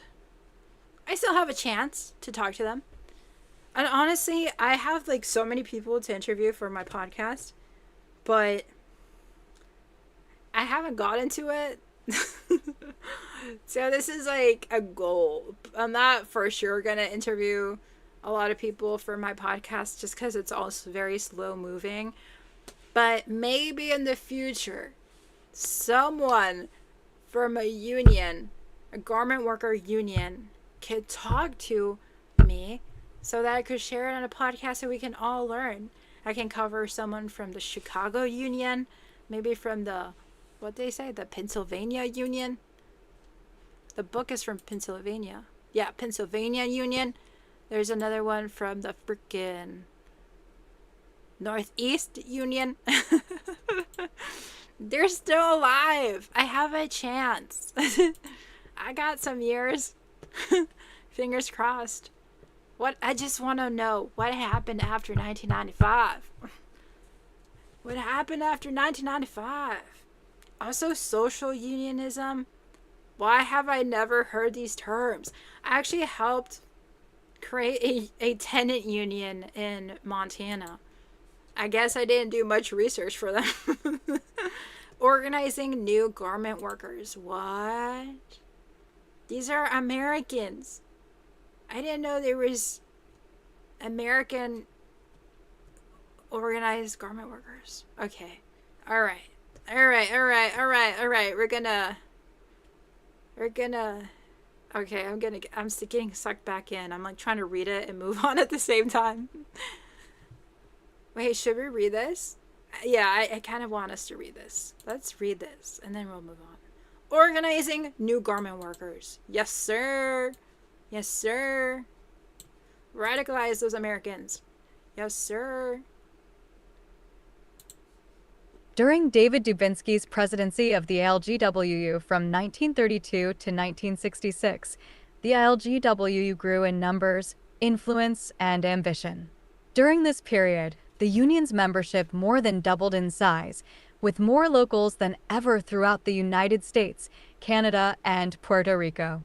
In the 3 decades of Dubinsky's tenure, the ILGWU ran What? Don't glitch out on me. Don't do this. They're watching us. The feds are watching us. Don't do this to me. successful organizing campaigns, won significant concessions from manufacturers, and expanded the elements of social unionism for which the union had become so well known. As more garment workers in New York City joined the union, manufacturers sought to establish shops where they could hire non-unionized workers and thus turn a greater profit. When these runaway shops opened up in New England, central Pennsylvania, and the southeastern United States, the ILGWU followed. The union created the Cotton Garment and Miscellaneous Trades Department to begin organizing shops in New England and some parts of Pennsylvania and New Jersey, and sent staff to the Upper South and the southeastern United States to organize in those regions. Organizers reached out to workers at newly opened shops in these areas and eventually established district councils and... No! Feds, please stop. Please just stop listening. Go back to your department and leave me alone. And regional departments to gain members and represent these out-of-town workers. The international leadership believed that this approach to organ... Dang it. Okay, I'll read it. So the international leadership believed that this approach to organizing would be more successful than trying to contain garment workers or garment manufacturing to New York City. So in 1950s, with the union membership nearing its peak, they established its training institute to educate the union's next generation of organizers and other staff. The institute offered successful applicants 1 year of intensive training in labor education and leadership. Under the direction of Arthur A. Elder, the institute offered courses and lectures led by the union staff and prepared students for work within the union. After graduation, participants in the lectures led by union staff and prepared students... Oh, I already read that. They trained them, and they got to work with them, which I'm so jelly. And then they were placed in staff positions. Oh, so they were trained and then they were given jobs. My freaking dreams. That's right there. That's my dreams. So blah, blah, blah, blah. Some graduates of the training institutes rose to positions of leadership, as was the case with Sol Huffman and Nick Bonanno. I like that last name. Bonanno. Which became regional directors. And then there was Jay Mazur, who eventually was elected president of the union. Yes, sir. And then the union later offered its staff less formalized training than the institute. And then by the 1980s, trainings ran 2 or 3 weeks, but covered some familiar topics, namely every aspect of the union's activities, history, benefits, programs, structure, policies, and other topics, as well as more general interest. As a result, the union's organizing efforts became more geographic. Let's see, they created the Master's Agreement Department in 1965, and then they just kept expanding. And then they were just working to negotiate supplements to the master agreements. Very technical conversations. They were expanding. They were becoming business-like. Then in 1975, they became more focused on aggressive campaigns to promote the union label. And then their symbols or their messages became the symbol of decency, fair labor standards, and the American way of life. Wait, were these the OGs that created like fair labor vibes? Like the fair trade vibes? And then they said, buy union-made products. The job you save may be your own. Yes, sir. They were on the radio and television. Okay. So they had a union label song? Ooh. Wait, I'm going to see if that's on YouTube. I can play that before I start my my live streams. The union's label song. And they would sing this for decades and decades in the conventions, at the parades, at special occasions, and on TV and on radio and everywhere. They were performers. They loved to sing. That's cool. This website's kind of confusing, but I think we got the general idea. I read half of that wrong, but we got the idea. Can't read for shit. Okay, let's see if they got that union label song. Marissa says, also, I sometimes think your name's Melissa, and then it's Marissa, and then, oh, I have a horrible memory. Don't take it personally. Is it Marissa? I've asked this question a million times. Is it Marissa? Didn't you send me... Wait, if it's Marissa, didn't you send me an email? Oh, God. Oops. Wait, let me check. It's Marissa. It's Marissa. Yes, yes. I'll get back to you. So, question she puts on the chat. So, no pressure, but it would be great to learn how you can bring these things back. Me? Bring a union back? I think that would be a question for the past community organizers, the OG garment worker organizers. I need to know their song. Can you imagine if I'm interviewing them and then I ask them to sing the song? Yes, sir. Bring us that song. Ooh, they got ads? There used to be more of us in the International Ladies Garment Workers Union, but a lot of our jobs have disappeared. A lot of the clothes Americans are buying for women and kids are imports. They're being made in foreign places. When the work's done here, we can support our families and pay our taxes and buy the things other Americans make. That's what it means. Yes, sir, that's the American way. I kind of want his accent. Yes, sir. Means when the label says union. Look for the union label. It's the union label song.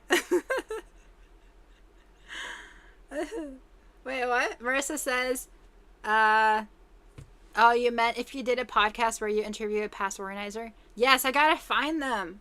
I gotta locate them. I need to locate all of them. Yes, it's Marissa. Girl, it's all good if you said it wrong or never replied to that email. Never any pressure. No, it's just I should know your name by now.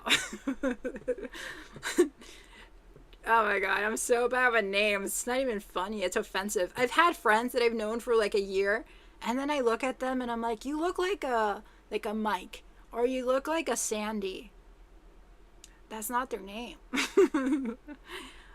And I give people nicknames because that just fits their vibe, and they just kind of accept it. Like my little brother, for example, he had such a bad attitude growing up. I called him Mr. Hulkito. That's not his name. I would remember his name, obviously, but nicknames are fun. Anyways, let's listen to the label song. Yes. Remember somewhere our union sewing, our wages going to feed the kids and run the house. We work hard, but who's complaining? When through the ILG we're paying our way. So always look for the union label. It says we're able to make it.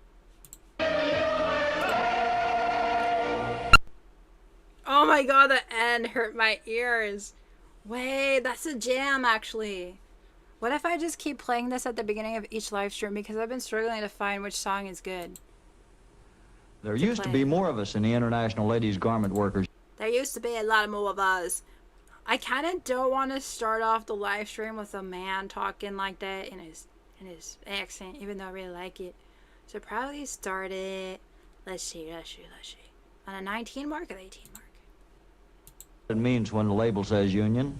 Look for the union. Okay, it's at the 20 mark. I may actually you know what I'm gonna do? I'm gonna download this video, clip it, and then just play it so that it always starts where I want it to be. Yes. Look where. For the union label. When you are buying a coat, dress, or blouse, remember somewhere our union sewing, our wages going to feed the kids and run the house. We work hard, but who's complaining? Thanks to the ILG, we're paying our way. So always look for the union label. It says we're able to make it in the USA. Yes, sir! That ending, though, kills my ears. Ah, that little beep. Okay. Alright, we gotta get serious again. Gotta look at more ads. Yes, sir. Get hands-on training at Universal Technical That's not Institute it. to prepare for an automotive No. career. Blah, blah, blah, blah, blah, blah, blah. Have the International Ladies Garment Workers Union, we didn't know from day to day whether we had a job or not. It was a hard way to live. That's why we work to get the union. We need something to count on. We're working fair hours for fair pay now. The ILG gives us a chance to better ourselves and our kids. That's our union. And that's what our label stands for. Look for the union label. When you are buying a coat, dress, or blouse, remember somewhere our union sewing, our wages going to feed the kids and run the house. We work hard, but who's complaining? Thanks to the ILG, we're paying our way. So always look for the union label. It says we're able to make it in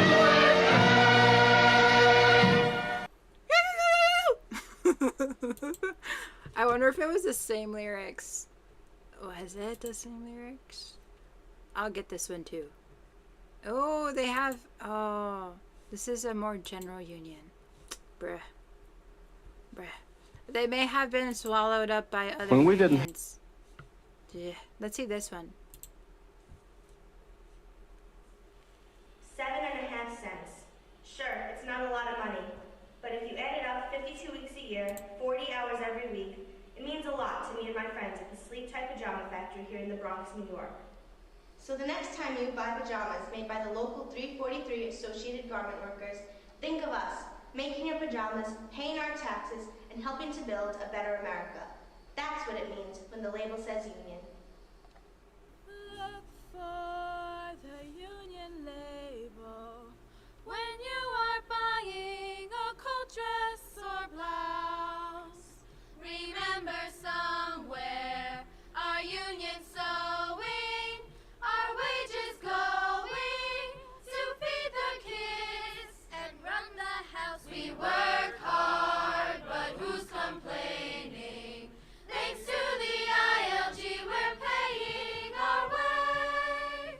So always look for the union label. It says we're able to make it in the USA. We're able to make it in the USA. Oh, there's an updated version. Okay, this is the last one we're gonna listen to. Wait, what? Is this in a Christmas movie? We put our goddamn hearts and souls in every radio fly. Okay. That's not that's not what we're looking for. Oh.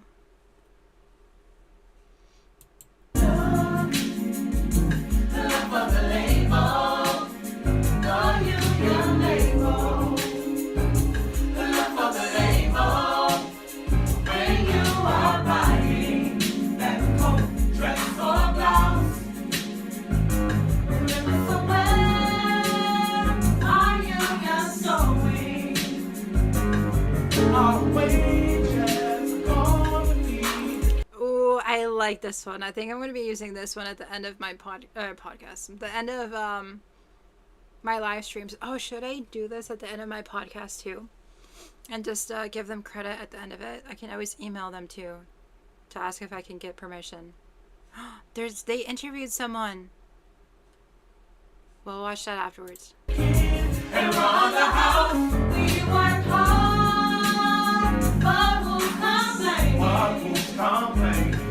Thanks to the ILG, we're paying our way, so always run for the union labor. We're able to make it in the USA, so always run. Yes, sir. That one was so good. I'm gonna use that one. I'll email them. 7 years ago? Jeez. Krista. We were very fortunate in many ways that we got this apartment.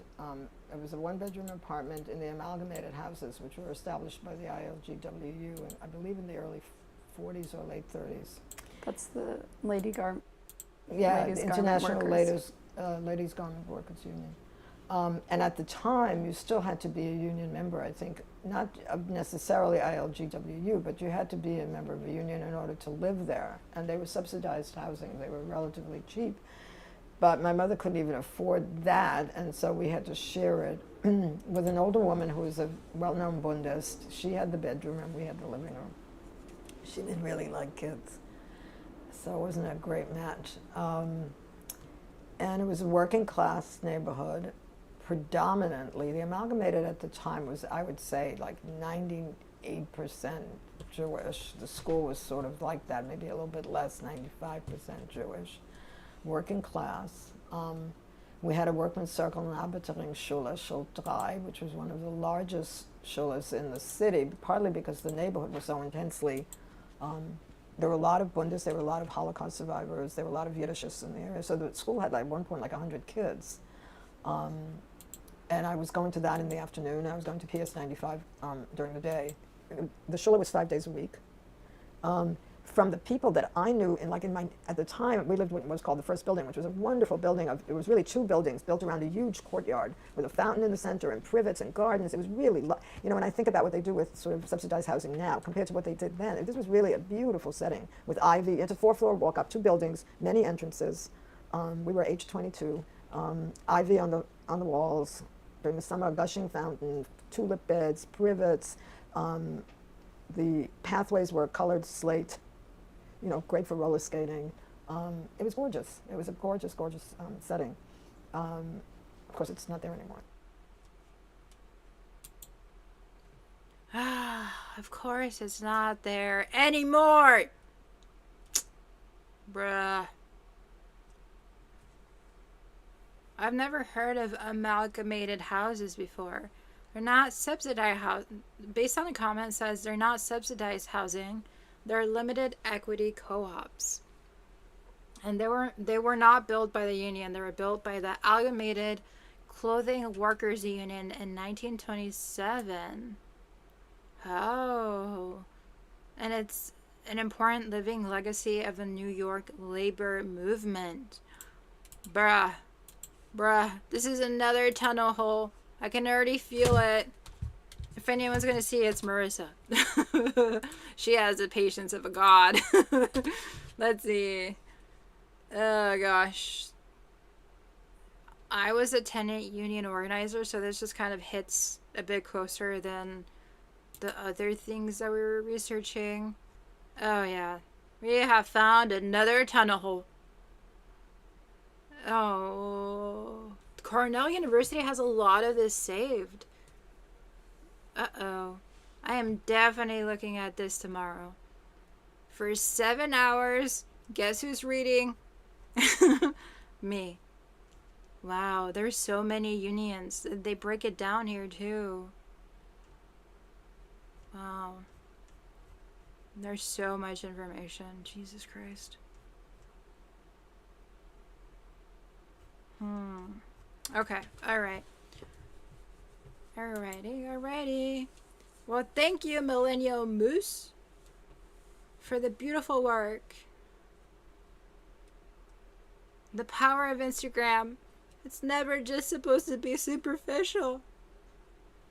Sometimes it leads you to the greatest finds. Oh, someone says I'm a history nerd as well as a fashionista. Yeah, you can describe what's what is happening as a history and fashion nerdum. Okay, all right. I'm just gonna move on. We don't got all day. I don't want to close those tabs because I'm gonna forget the links. I'll save those for later. All right. So I do want to talk about some fashion shows and some collections to, you know, kind of ground us in what's happening in the now. And Stella McCartney is a designer that I always talk about because she's always coming up with quote-unquote innovations. And as of late, in the Paris Fashion Week, she has come out with new tech. She has come out with new tech. And one of that new tech is called, let me remember what it's called. What is it? It's called PURE.TECH. And it was developed by Italian technologist Aldo Solaso, that's based in Barcelona, to transform fabrics into active air purifiers. So they're not like traditional filters that trap gases. They instead are catalysts. Or no, instead they are using catalysis. I have not heard. I thought they were trying to say it was a catalyst. They use catalyst. Huh? What is catalyst? Catalysis and photolysis to transform pollutants into harmful compounds. So basically, the results aren't just theoretical lab data. She says the technology debuted across deconstructive denim silhouettes. So the denim pieces are the ones that are supposedly cleaning the air. Yeah. They're cleaning the air, guys. Even the article says it sounds like sci-fi because it kind of does sound like it's a sci-fi thing. But the performance has been validated by institutions from the Fundación Cartif to the University of Alicante, and are certified under ISO CE LED and the BREEAM standards. So it's basically not greenwashing, but basically green science is what the article says. So with the certifications, I'm sure it actually has some usage and like some reality to like what it's doing in absorbing and neutralizing air pollutants like carbon emissions. Wow. That's crazy. I wonder how it's doing that, to be honest. But it sounds, yeah, again, very sci-fi. Very sci-fi. I couldn't even believe it when I initially read this because how is it that denim pants are basically eating our pollution up? They're absorbing the pollution. I'm sure that these pieces are expensive. Like nothing that Stella McCartney makes is cheap, and she is a luxury fashion brand. I like the design though. Like if you take one pair of jeans and then drape it and sew it over another one, it can give you the same look and then just add the belt. It's a very DIY look, but given that it has a special material, it adds not only the unique aesthetic but like that innovation. But honestly, I feel like with the high price that's associated with luxury fashion, I do think that a lot of people won't be able to participate. And that kind of makes me feel a bit sad because I think we should all have pollution eating denim. Like we should all have jeans that are cleaning the air, ideally. But honestly, sometimes I feel like these innovations are a distraction, even though they're a good thing. I get that. I do think they're a distraction towards the root causes of the climate crisis that's happening. And I don't think this is a real direct action against the climate crisis. It's not direct climate justice action. I think it's kind of selling us cuter, slightly better greenwashed alternatives, because like how much air are we realistically cleaning with one pair of jeans? You know, like I think it's going to take us multiple generations to effectively clean the ozone with these sort of pants. So I do feel like this is what I came up with. I feel like this is luxury activism. That's the term. That's the theory. This is luxury activism at its worst, or you can say at its best. Because it is actually doing it. It's actually certified. It's actually impactful in some way. But to think that the pitch to help the earth is buy this luxury pair of pants to clean the air, it just sounds so dumb. It is, yeah, Marissa, it's very solar punk. And I think another word for this can be called micro activism. Small bits of like quote unquote activism that you can easily digest and have in your closet. Oh, you want to be humanitarian today? Just wear your pollution eating jeans. But like whoever's attending these shows, whoever is buying from Stella, they're either the 1% or near the 1%. You know, it's the elite. They have the money. And I honestly feel like they've turned like clean air as like a luxury, you know, or like a premium feature only accessible for the elite. Because it almost assumes you're always going to have clean air around you when you wear these jeans, and everyone else is fucked. But at least you're doing your part, right? At least you're cleaning the air around you because you had all this money. And I think it also glamorizes this idea of like guilt-free consumption. Like obviously you're doing good if you buy these jeans, right? So you don't have to be feeling guilty when you buy another luxury item you don't need. You're not going to be feeling guilty that you're not participating in systemic change. So yeah, that's kind of like the general vibe I get from this. But the sad thing is that I realize is that most of the people going to Stella McCartney shows probably care or understand sustainable fashion in some sense and show up because they want fashion, they love fashion, but they also want like a sustainable alternative. So we're all well aware that there's like generations after generations worth of clothing out in landfills, in the streets, in shops. But Stella creating a new fabric, quote unquote new fabric, creating new collections is just adding to the amount of things that we have.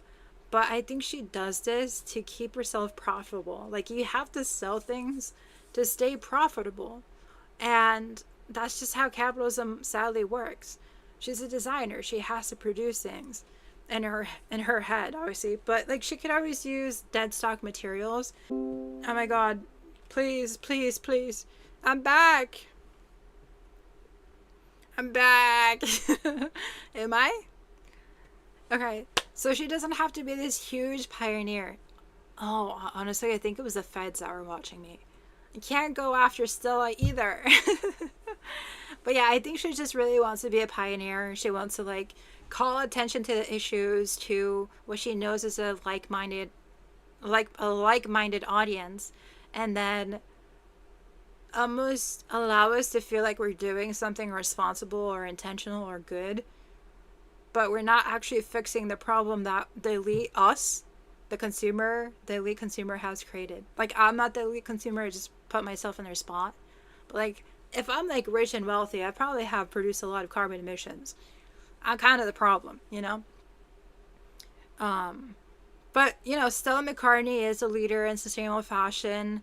She has carved out her niche, her competitive strategy, her competitive angle by promoting sustainability. That's how a lot of people have discovered her. That's how she's been featured in magazines. She is, in her own right, the only one at the level that she is in.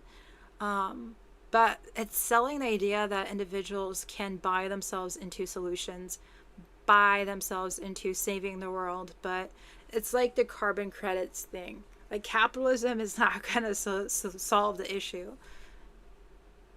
I think instead what we need for all these issues, again, is systemic change, getting our hands dirty, having more concrete government level, regulation. I've been saying this over and over again. Like, we need laws, we need more accountability, we need policies, we need corporations to stop making so much shit. Another thing too to note is, like, I feel like we're all so busy grabbing our wallet to do something to prove that we care, but like, we never really show who we are just organically. Like, why don't we just do things to do things? Like, we don't have to have it be on our bodies. It doesn't have to be predominant. Like, we can go plant a seed and the flower and water it every day. Like, we don't have to physically wear our values, if that makes sense. Like, yeah, buy from secondhand, mend your things, like, kind of wear your values in that way.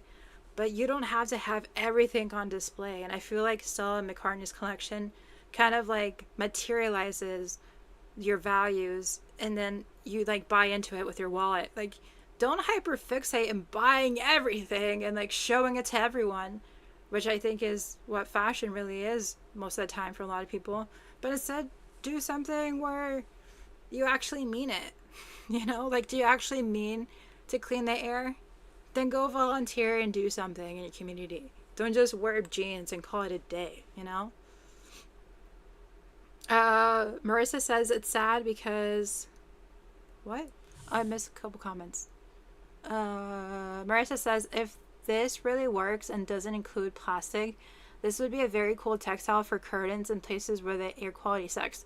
Yeah, if we can make this more of a common material, I'm in total agreement. Let's adopt it. Let's use it. There's so much materials too that we use on an everyday basis, like our bed sheets, curtains, obviously. Also, like, their car covers is usually made from fabrics.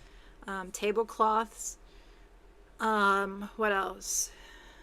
There's so many things around us that include textiles. It can be everywhere and anywhere, yeah. Hopefully it's also made with good working conditions as well, because I don't know how they produce this. And then Marissa says, yes to clean air and clean water now being a luxury. The Lorax was legit a documentary. Yeah, I actually wanted to be Lorax for Halloween, and then I was like, it's too much effort. Oh, I think I talked about it last week, where I was thinking about being Sailor Moon for a while, and then I decided at being a Dalmatian. But that kind of reminds me that there's this really funny TikToker that dresses up like the Lorax, but in a funny way, not an environmental way. Wait, let me pull it up. I think she does live streams every day, but she went viral last month for dressing up as the Lorax. Lorax funny girl. It's this girl. Remember this face? She's going places. Bah.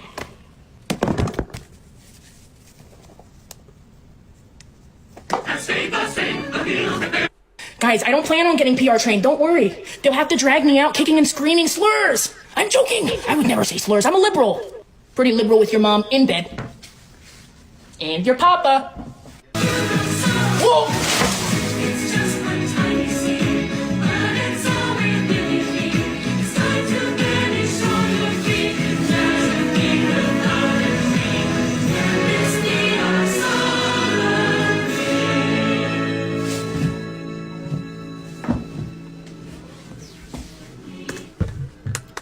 Whoops! Who said timber? Uh-oh!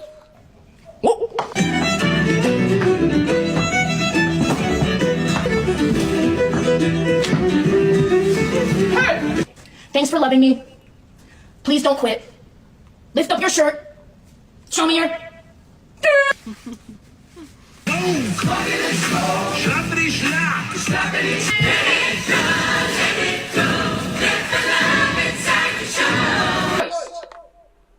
I did not have sexual relations with that tree. I had it with that one. Remember this face? She's going places. Bah.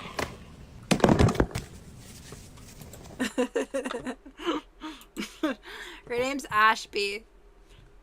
On TikTok.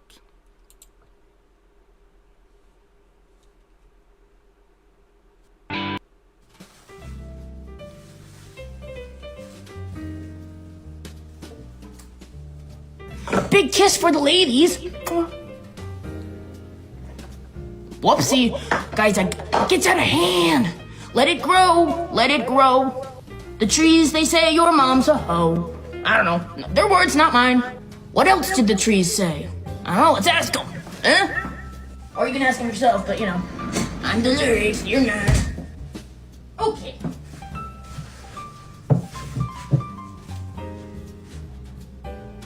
Right. Any men in here? This is the message for you. Any men, say I. Ladies, don't be afraid. You're safe. Say I if you're a man. The trees, they say this. Men don't suffer from root rot, though none of you can find the G-spot. All right. That's enough. I like the first one that we watched. That one was more PG-13, but that one is a funny version of the Lorax, which is totally different from what we were talking about, but I think we needed a vibe refresher.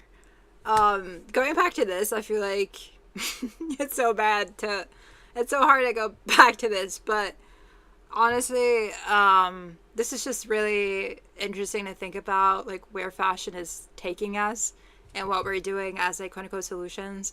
I always feel like we can just use our stuff over and over and over again. If we're gonna support sustainable fashion and like use our wallet, pay tailors, pay upcyclers, you know, go to reshop or secondhand shops. You can, you know, pay local stylists if you want. You can try to envision this material in like even public transportation. There's so much upholstery in trains, for example, and buses. Again, curtains, especially in public schools, could also be a good thing. Hospitals as well. Like any high pollution area can benefit from this material, even if the difference is, even if the difference is quite small. I think it can add up. It's just when it's one collection for a luxury fashion brand, that it's just it feels stupid. Like no one is going to pay $1,000 for these jeans if you are struggling to pay bills, you know. So we gotta think about the collective good. Marissa says it's sad because like guerrilla gardening isn't illegal, but that would be a more accessible way to clean the air. Just throw the seeds everywhere. You know, sometimes I kind of want to rent a limousine, sit up on the rooftop, and just throw seeds on the limousine. You know, just go whoosh. That'd be the ultimate guerrilla gardening. Gardening. All right. I'm gonna end the live stream in 30 minutes. We gotta zoom into different topics. We've spent enough time dilly-dallying. Is that how you say it here in the American culture of the United States of Americas? So Slow Fashion Day. It's happening. It's happening in San Diego. It's happening on November 9th. Am I gonna actually attend? No. Is Chicago Fashion Week happening and I'm not going? Yes. Am I just gonna stay in my house? Yes, because why? It's too much effort. But if you want to take the effort to participate in San Diego's first ever Slow Fashion Day on Sunday, November 9th at the Lane, feel free to join to learn to sew, mend, and upcycle in hands-on workshops, and you can learn from sustainable makers, and you can watch a runway show that features 100% upcycled fashion by Sew Loca and the Homegrown Project San Diego. I am saying this out of my own free will. I just randomly came across the event and I wanted to shout it out. It's going to be free, guys. It's free. It's free. It's sponsored by the Sustainability Champion, the Pribees Foundation, so that everyone can join the slow fashion revolution, because they think that together we're transforming waste into wonder and proving that sustainability can be stunning. You know? 2 to 9, people, 2 to 9. I love these events. I would be tempted to go if I was in San Diego. That's for sure. If it's free, I'll most likely go. Chicago Fashion Week, hella expensive. Hella expensive. $120 for a freaking ticket? You're out of your damn mind. Okay. Oh, you know what? I wanted to talk about this. So, I didn't realize, but back in 2021, ThredUp partnered with Madewell to create the Madewell Forever initiative, where basically you can get store credits if you trade in Madewell old Madewell items. And they have like a whole framework of like how it works. So basically you clean out your closet, they give you a label, then you ship it back, and then ThredUp looks at it, says if it's actually good to be reused, and if it is being able to be reused or resold, then they put it in the Madewell Forever. So it's kind of resold through ThredUp, and then if it's not able to be resold, it's recycled into cotton blue jeans, Go Green program, and then that is material used in different sites, whatever.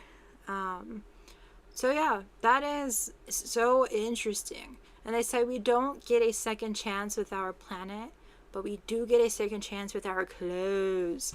And this came out back in 2021. And I have never heard of it. I'm not a Madewell client or customer, to be fair, but they are pretty pricey. I have heard of ThredUp though, but this partnership has been happening for 4 years, and I try to know like what partnerships are going on with resale companies just to be like, what's the vibes? But I do like how they have a resale business, and it reduces the price. Like those jeans were originally $128. Now buying used, they're going to be like $30. So it's literally like, what is it? 5 times cheaper? 4 times cheaper? 4 times cheaper. Yeah. We can say that. 4 times cheaper. Marissa says, So Loca's actually cool AF. I really look up to the owner. Yeah. There's a lot of cool videos on her on YouTube, and she has like a podcast I was seeing. Yeah, she's super cool. I watched this documentary or a little mini video about her, and then she was featured as well in other videos. She has a podcast too.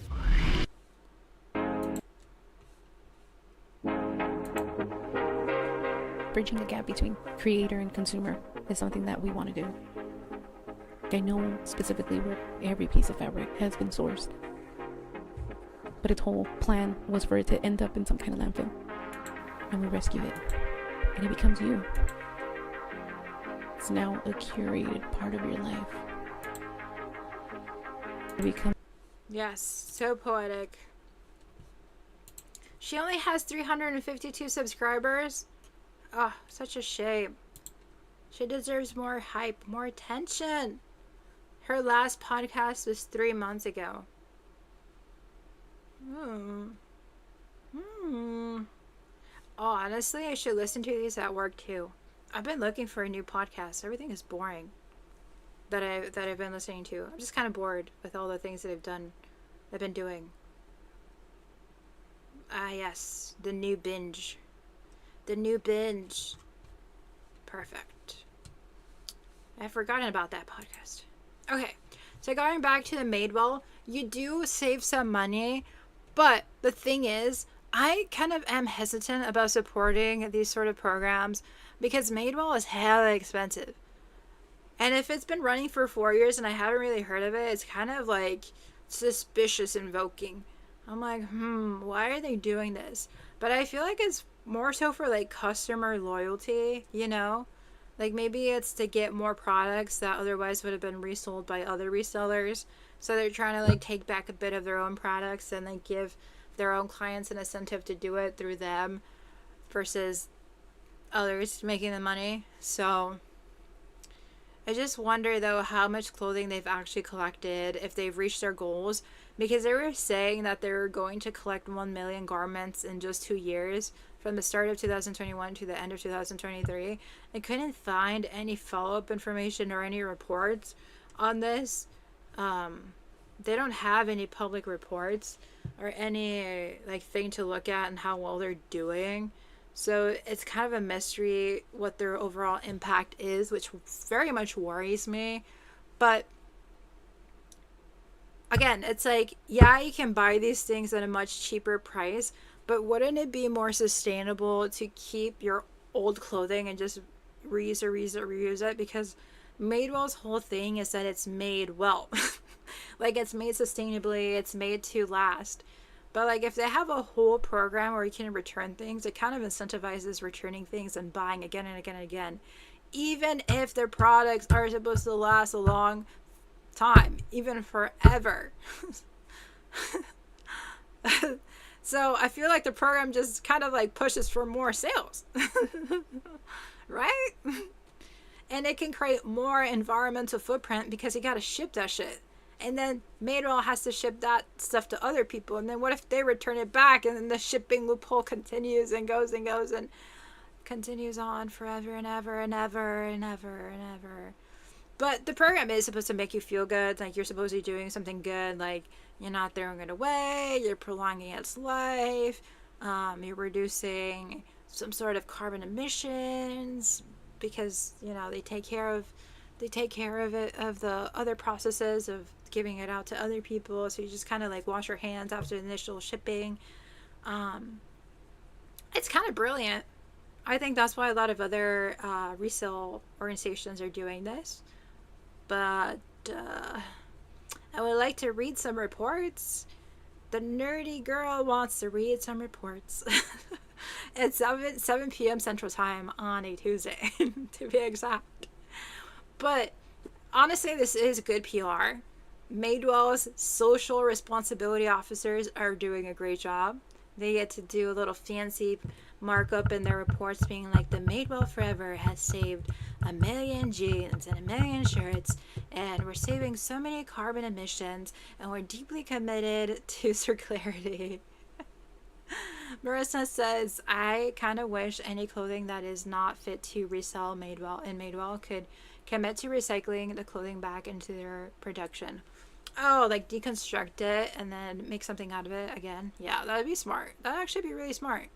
I think it takes effort to do that because they kind of mainstream the fabrics and like the cut of certain things. So to have a different fabric or a different cut be incorporated into a standardized process could be a bit difficult. But yeah, ideally they should make like unique upcycled collections that can incorporate all that materials. But I think it can be profitable to like break down the quote-unquote unusable things and then sell it off in bundles to other corporations versus like paying people to upcycle it. I guess it depends on like what they want to do and their own values, but yeah, like an upcycle collection would be super cool. Let's see, what other thoughts? Oh, I'm also curious, like, how do they distinguish what's usable and unusable, you know? Because some things are just already worn out when you buy them new. I just want to know the details. They always keep us in the mystery. There's nothing here. There's no more information. Yeah, this is all they give us. This is all they give us. So more information would be needed for me to fully back it up. And honestly, I would want to buy these items because they're made to last and I like the brand. Like, these jeans are cool. I actually really like these jeans. So it gives like lower income consumers an opportunity to buy from their favorite brands. But most likely I could find this on Depop. And the money would go to a girl, a woman that needs my money more than a corporation. So we'll keep that in mind, I guess. Okay, so we're gonna move on. There is the Stella McCartney show that I wanted to talk about. So honestly, I was not impressed. Wait, what show did I say I was going to talk about? Vivienne Westwood. Yes. So the Vivienne Westwood Spring and Summer 2026 collection was a disaster. Yes. Yes, you heard me right. Look, what is she wearing? It's like a kid went into her mom's closet and was like, "Mommy, today is the day that I destroy your closet and put everything on." See? There's just a lot of layers. I mean, I'm all for experimentation. I'm for creativity, individualism. But this looks like a kid got into his mom's closet and decided to host a runway show with his friends, who just happened to have a 4K camera to take photos. And I'm not trying to be mean. It's just I was very confused. There's just a lot of colors, a lot of textures. It didn't make a lot of sense. Like, I feel like the clothing is too, like, normal or modern to be classified as surrealism. And usually this sort of experimentation goes really well with surrealism, but you have to do a lot of it to pull it off. Otherwise, it just kind of looks like it's sloppy. Like, the boots would go really well with a hyper surrealistic, puffy, like, dress and jacket with the matching textures and matching fabric. But this color with this jacket, with the shorts, with the boots, with the sunglasses, I don't feel like any of it is working. But I do love the vest and the suit and the shorts on its own. Like, without the shirt and then maybe with like some white sneakers, this would look so cool. Like, I would want a guy to wear that. I'd be impressed, actually. And the color of the shirt, I would love that as a standalone shirt. Like, all of these are standalone pieces that don't do justice together. Same with this beautiful, what's it called? Jumper. Beautiful cape. Beautiful bag. It's just none of it is standing out because it's all jumbled together. I like this one. I think the big shoulders are coming back. This one, it's a lot going on that I just completely skipped over. It's just too much. It's like a high, big color with this. It's just a lot of colors, a lot of textures. It doesn't make sense to me personally, but that's just my opinion. Fashion is incredibly subjective, so you can disagree with me. Can you see the images? I feel like my images, my video is zoomed out. Yeah, you can see the photos and me at the same time. Okay, so this one, I don't really like it, but it's just my personal preference with the material. I like how they incorporated slippers. Those are very fun. But I don't know, it doesn't seem to inspire me in any way. It's not very inspirational. This one I could kind of see myself wearing, but I don't know what they were trying to achieve. I don't know. I think it's just the neckline is a bit droopy. It's a bit droopy, I would like to say. This one, I like the jacket. The poor man looks just like he hasn't eaten in a long time. I just always get anxious when the models are very, very, very, very thin. It's just I feel like I need to do something. Like, I need to feed them a full meal. They probably won't want it, but it just makes me anxious. He looks like he hasn't eaten. I'm like more focused on his well-being than the clothing. Again, the same thing with these. This is a great standalone piece. Probably go well with a matching skirt. The jeans are an enormous, bold statement. I don't know why it's so ill-fitting. It just makes her look short with the bulging part here. So, and then this here just makes her look like she has no torso.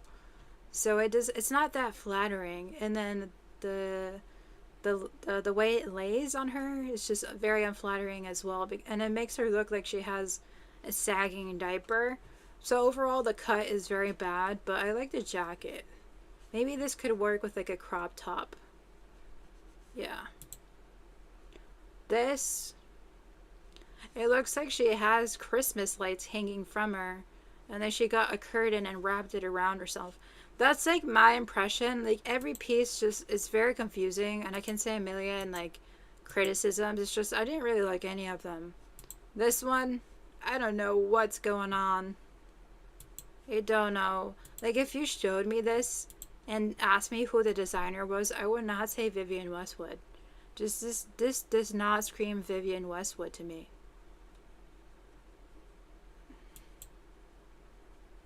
I kind of like this one. This one, just the dress and the slippers would be a look. The top kind of ruins the vibe. The bag is too much colors. For this, I would just wear the dress. I like the slippers, but they, oh, I don't, maybe with the slippers. I like the fishies. If I was to buy one thing, it'd be this dress. Again, all of these are statement pieces. It's hurting my eyes. It's just hurting my eyes. It's like Goodwill bids try on haul. It's actually sad. They're all beautiful pieces though. I like this too. The cut is incredibly different. I like the shine, the texture. Fashion. This one's cute. This one kind of gives more Vivienne Westwood vibes. Chaos? I don't like this one. It's like fake jewelry. What's going on with the brand? I don't like this one either. Oh, this one's cool. I love the dress. This one is cool. But can you see the difference between this one and this one? It seems like two entirely different collections. I don't get the creative vision. This one, I don't understand it. I don't like it. The cuts are so unflattering. I feel so bad for the woman that's gonna wear this. Why would you put pockets where the hips are at? No one wants the focal attention to be there. And then the waist is saggy, so it's gonna make you look bigger than you are. Then the sleeves are puffing out, so that emphasizes more of that shape. No woman wants to make her shoulders bigger. Ugh. It's so unflattering. And then why does it stop over the ankles? Usually it stops right here. I feel like maybe they did it intentionally, so it looks like it's rising up, like it rode up. Because this kind of looks like a layer. I don't know. And it's slanted too. Ugh. Ugh. I don't like it. Oh, this one's kind of... Yeah, I like this one. Yeah, I like this one. I love it, actually. It's very unique. See, the surrealism, but with a bit of cohesion. And you get a cool vibe. I respect this one. It's just my opinions. Just my opinions. Ooh, yes. I love this one. Very unique. The drape gives her such a beautiful vibe. She looks like a fantasy. Like, she looks like she's out of a sci-fi movie. This is giving Vivienne Westwood. She always had, like, very big accessories. Very unique accessories. Yes. This one's super cool, too. I love the pants with the dress. And the big shoulders with the silhouette. Oh, that's actually really, really amazing. I would want to wear this. I've never worn something like this, but if I could wear something like this, that would be such an incredible experience. Because I love wearing stuff that's just really unique and no one else has. And I feel like no one would own this except me. If I make my own, obviously. I want to make my own version. That's so cool. So pretty. Oh. This one's kind of weird, but it's unique. He should put a shirt on. And I think I'd be fine with it. And then if he took off the necklace. But yeah, it's kind of interesting. This one. It kind of looks like any other dress, to be honest. Any other dress. Looks like a normie dress. I think that's why they put the makeup on her. This one kind of looks like a costume, to be honest. It looks like a costume, not an outfit. Yeah, I don't enjoy it. Oh, yeah, this one screams Vivienne. Very beautiful. I love the details on it. Very regal, very mysterious. So much drama, so much fantasy. That's cool. Okay. Then we're back to square one. What is going on? Did multiple designers work on this? Because I just feel like there was a lot of confusion in the vision. This one is cool. It looks like a emerging independent fashion designer made it, but it's kind of cool. I would have liked it if she had a black bikini under with some details, like the red detail that we saw in one of the jackets. I clicked out. You can't see it. Sorry. If there was like details like this on the bikini, that would have been really cool with the black and white vibe. Or like with the red. Oh, I clicked out again. Sorry. The silk look we already saw. I keep clicking out. Ugh. I can't even hit the buttons. Ah. Okay, we were here. So like a black bikini with a red detail or black detail would be amazing. Is that Heidi Klum? Oh, she looks older. I don't know what she's wearing, but I'm confused. It looks experimental, and I don't know what it is. Is it a dress? Is it a top? Is it underwear? Who will ever know? This man is Confucius. He's Confucius. He's confused. What happened to Vivienne? What happened to Vivienne? It was a cinematic chaos. Ugh. What happened?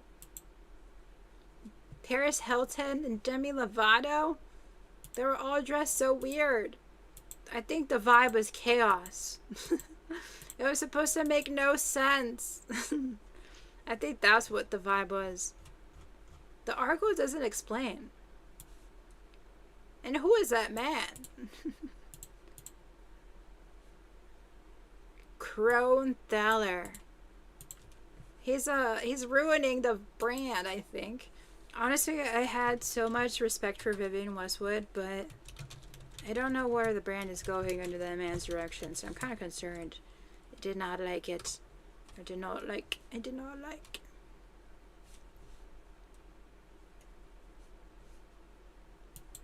Andreas.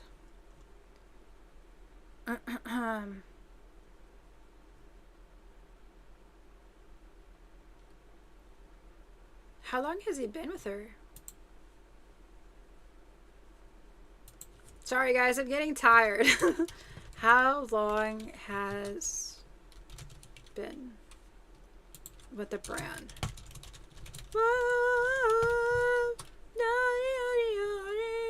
30 years. Bro, what did you do this year? Brothers, sisters, mothers, and fathers. Andreas reinvents Vivienne Westwood. Uh-oh. Oh no, dude, what is he doing after 30 years? The fashion industry has positioned him as the guardian of Westwood's vision and is in charge of preserving the icon. She passed away in 2022 and has been the main creative force behind the house for years. And in 2016, the gold label collection was renamed Andreas for Vivienne Westwood. So he's been in leadership. He's been in leadership for a couple years now. I don't know what happened this year though.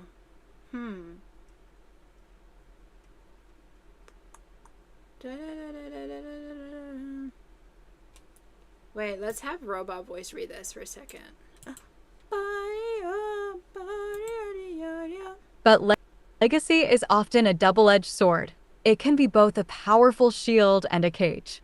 What I believe sets Crontler apart is his ability to lead with his own instincts, rather than being confined by expectation. He doesn't treat legacy as something to be cautiously upheld, but as a foundation to build upon. Andreas Crontler for Vivienne Westwood Fall-Winter 2025 collection at Paris Fashion Week was not just another season. It was a statement of artistic conviction, reinforcing his unique authorship within the house. His latest collection reflected his distinct theatricality, sensuality, and artistic irreverence, in addition to staying true to the house's rebellious DNA. There is no doubt in my mind that this is a mark of a strong leader, one who respects the past, but does not allow it to limit the future. Too often, successors cling to legacy out of fear of too much change, fear of alienating loyalists, fear of losing what made a brand iconic in the first place. And if there was ever an iconic brand, it would be Vivienne Westwood.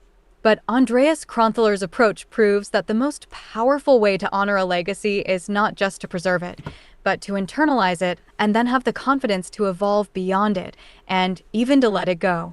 He has ensured that Vivienne Westwood remains both relevant and radical, not by playing it safe, but by pushing against the industry's expectations and continuing to set the pace for fashion rather than following it. I disagree. I feel like if you've been given a brand and you understand the brand, you should kind of like value the brand because you understand it so deeply. And if you want to be your own designer, then you release your own designs. And I felt that tension within the Paris fashion collection. Like, you can tell some of his pieces were his vision, and then some of the other pieces were Vivienne's like ethos, Vivienne's legacy. So I think there's a division in aesthetics, and it's confusing. And I think he's trying to do both things at once. But I think the clearest indication to me of where he stands is like, it's him, but it's for Vivienne. And he's literally called it that. Andreas for Vivienne. Like, he wants to be himself, but knows that his legacy, his work is tied to Vivienne. And that's just his role. That's just who he is, unless he lets it go. But he's known this his entire life. It's just kind of it's hard to let go of something if you have massive positions of power through your connections and through the legacy that you've built for someone else. Sadly enough. But very, very interesting collections. I love the corseted dress for sure. But I do want to move on for the sake of time. There has been an AI generated actress called Tilly that she's been everywhere on YouTube, 3 TikTok, seasons and a podcast. Bragging. and she already has like brand deals. And people my age can't even find a job. Tilly Norwood, 100% AI generated. The European company Particle 6 is presenting her as an actress. The CEO says she's been meeting with entertainment companies, and Norwood could be represented by a talent agency in the next few months. Real-life actors are outraged. Here's what Emily Blunt told a Variety podcast. Good Lord. We're screwed. That is really, really scary. Come on, agencies, don't do that. The AI has an unfair advantage, says Whoopi Goldberg. Bring it on. Yeah. Because you can always tell them from us. Taking up the fight, too, is SAG-AFTRA, the union representing actors in the U.S. It released a statement saying creativity is and should remain human-centered, and that this is jeopardizing performer livelihoods. ACTRA, the union in Canada, is pushing back on Norwood, too. It is 100% not an actor. It's an amalgamation of probably hundreds, if not thousands, of professional actors, performers, who have not been compensated at all for this. The unions have already fought and won some AI protections for actors, including consent and compensation for reproductions of their likeness. As for synthetic performers like Norwood, studios would have to negotiate with the unions. Either way, AI isn't going away. This actor and AI filmmaker in Toronto thinks content with performers like Norwood should have their own genre. who knows, maybe down the depths of look, if you're scrolling next time on Netflix, there's like action, there's drama, there's horror, and then there might be a completely new category like AI. Meanwhile, Particle 6's CEO has responded to the backlash. In a statement, she said Norwood is not a replacement for a human, and that AI is another way to build stories. Magda Gebrselassie, CBC News, Toronto. I like her name. Oh, the scary, scary times we're living in. Why are comments turned off?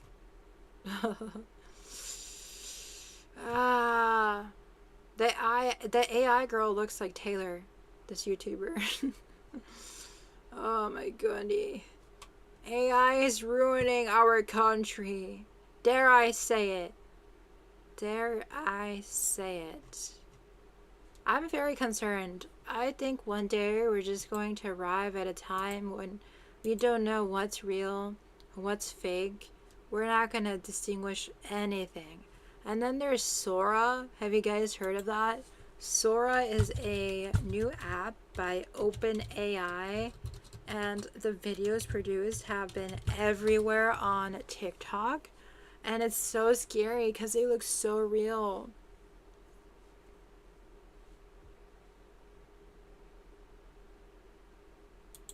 Here, Sora AI.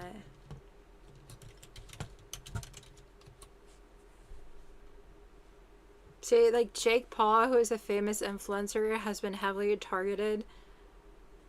Here, but let's look at these videos. They're all fake, by the way. They're all fake. People told me not to have the roof down, but you know what I told them? Dab on the haters. Ha!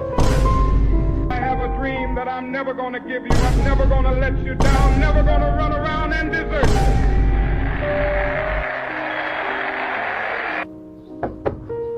Have you heard the good news?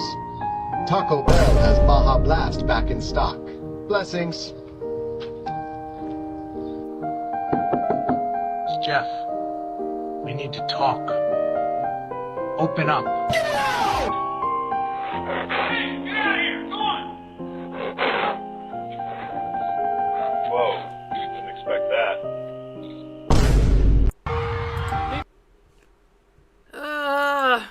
And I can't even talk. Oh my god, what the hell? Something fell in my room. Oh god. The ghosts. Not the ghosts. People told me not. Okay, alright. Alright. Is it my sign to go? Everything is falling apart in my room. And it just keeps getting worse. I've seen so many Michael Jackson ones. I like the Michael Jackson ones. And then there was one where he was in the Goodwill bins.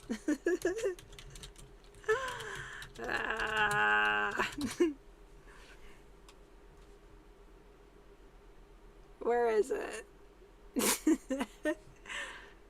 There's so many.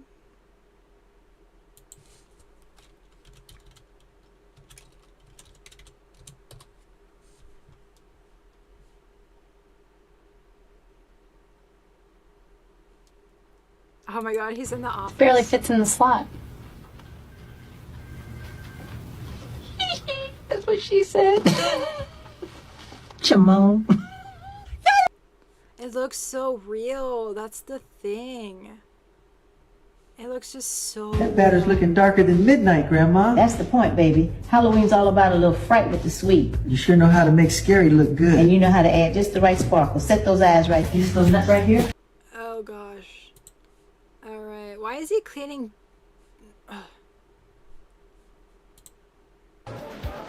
This is the receipt, right? Yeah, but it was on sale last week. They said I could still get the price. Ma'am, the sale ended Sunday. Today's Thursday. I'm going to refund it for what you paid, okay? Is anybody going to help me? Sir, I'll see you one sec. Hey, it's me, out here in the woods, and look who I ran into. This is the most beautiful creature, right? Oh my gosh, okay, he's leaving. Why did that actually scare me? It's so creepy. Yeah, it's crazy. It's literally crazy. Oof. Why are they looking at us like that? They're looking at you. Nah, they definitely know you. Look at how they staring. So creepy. Is that Jesus? Jesus, a grand slam to put this one away. What are you feeling right now? I'm feeling blessed, and first and foremost, I want to thank myself. Couldn't have done it. Jesus! Oh my God, no. Abraham, you just led your team to a Super Bowl title. How does this moment feel? It feels like the fulfillment of a promise. We fought all year, stayed united, and tonight we reaped the harvest of that labor. I'm proud of every man in that locker room. Abraham, you just led your team to... Jesus. Oh my God. I don't think I can watch any of these. Oh my God, Elvis?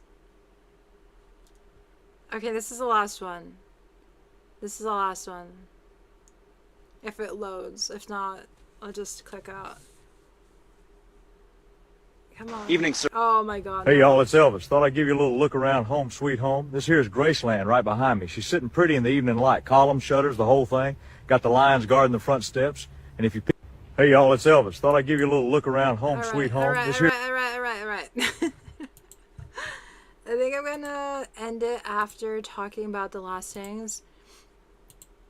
Oh, actually, there is a lot of live stream shopping. So I was researching fashion live streamers, and all that came up was shopping live streams. And then there's runway live streams, but no one else is really live streaming fashion. I feel like I'm alone in that. Like, I was trying to research fashion live streamers on Twitch and YouTube. It's very lonely world over here. But live stream shopping has blown up in Indonesia. So they're selling pots, pans, chili sauce, and it's humans, people, normal people, and they're there for hours and hours and hours. But then there's like AI versions of them that like virtually just sell things, and you can't even tell if they're AI, like given how good Sora is becoming and all these other applications. Like, we're gonna have so much competition with AI online. So Indonesia is basically becoming like the example of automatization in live stream shopping. So let's listen. Live stream shopping stars face off against trolls, hagglers, and AI rivals by Linda Ulisman. Published October 2nd, 2025. Narrated by AI. Zurotul Aprilia enjoys rambling on for hours about kitchenware from a studio in the Indonesian port city of Surabaya. Most days, she turns on her iPad and peddles pots and pans to an enthusiastic online audience. As she talks, live messages, some questions, some compliments, and some criticism crowd her chat. On a good day, a couple hundred people watch. Aprilia puts on a show and makes more money than ever, helping them shop. I have female fans who watch me regularly, the 25-year-old told Rest of World. Aprilia and her online groupies are part of a wave of e-commerce washing over the archipelago. Live commerce, also known as live shopping or live streaming e-commerce. It's a potent mix of streaming, chatting, and shopping. Imagine thousands of QVC channels broadcasting live with viewers interacting with the hosts. The temptation to shop is turbocharged with algorithms like that of TikTok Shop, enticing people to try more channels and products. Online retail in Indonesia was worth $65 billion in 2024, nearly 40 times its value a decade earlier, according to an estimate by Google, Temasek, and Bain & Company. A rapidly rising share of that market belongs to live commerce on the platforms of regional heavyweights like Shopee and Lazada, as well as global giants such as TikTok and YouTube. Live commerce was initially huge in China and has evolved into something distinct in Southeast Asia's largest economy. It is creating jobs, primarily for women, which isn't the norm in a country where women make up less than 40% of the workforce. Live commerce is also giving some mom-and-pop retailers a chance to at last profit from the e-commerce disruption that has put many out of business. The new way of shopping clicked with Indonesians, many of whom still prefer traditional markets where they can haggle over purchases. Andri Firmansyah, founder of Superstar Agency, a Surabaya-based company that manages rising live commerce stars, told Rest of World. They can see the products, complain, and bargain. With live commerce, he said, The one thing they can't do is touch the goods. The viral shopping trend has its challenges. Some shoppers are addicted to the shoppertainment. Some hosts face abuse as artificial intelligence-generated video bots start their own live commerce streams. Many sellers worry they might soon lose their jobs. Indonesia has been a poster child for the power of combining social media and sales. When TikTok Shop launched in 2021, it was so successful that the government was worried it put small family-owned shops out of business. In 2023, Jakarta banned social media companies from engaging in online retail, concerned that foreign social media companies operating e-commerce platforms were using predatory pricing and harming small and medium-sized businesses. TikTok found a workaround by buying a local e-commerce company, Tokopedia, the following year. Today, TikTok Shop remains a top live commerce platform, but transactions are routed through Tokopedia. Live commerce utilizes thousands of human hosts who introduce and discuss the products they sell. The best hosts cycle from product to product, answering viewers' questions and keeping them entertained with promotions, discounts, and sometimes jokes, singing, or dancing. They receive a commission for promoting the products. Hot sauce brand Little Dragon Chili generates more than a third of its domestic sales through purchases made during live commerce shows. The best hosts create a bond with viewers and get them to buy, Cindy Natalia Tantri, the company's social media manager, told Rest of World. Each host has their own distinct ways of handling customers, she said. For instance, when customers check out, some do a little dance to say thanks. With possibly hundreds of thousands of hosts peddling products online, live commerce has become an unexpected new source of employment, sometimes for the same people who saw their businesses shrink due to e-commerce. Amrazal has had a toy store in Jakarta for 15 years, but recently it has been struggling. More customers buy their toys online and kids pick video games over physical toys. To supplement his income, he started selling on TikTok Shop last year. He creates at least 10 videos per day promoting backpacks, bags, and other products that will earn him a commission, he told Rest of World. At night, his wife sells plush toys through livestream commerce. They now make more online than they do through their toy store, he said. When sales are high, I can make a lot of money, said Amrazal, who goes by a single name. As with anyone trying to entertain the masses, live commerce influencers often have to deal with trolls. Aprilia said she could be demonstrating something as uncontroversial as a wok, and still some viewers abuse her in the chat. They get angry if they think I misread their questions, she said. Some even intentionally try to upset me. The big cloud on the horizon for live commerce sellers is competition from AI. Some companies are already experimenting with AI-generated hosts who can hawk products on live streams without tiring or creating controversy.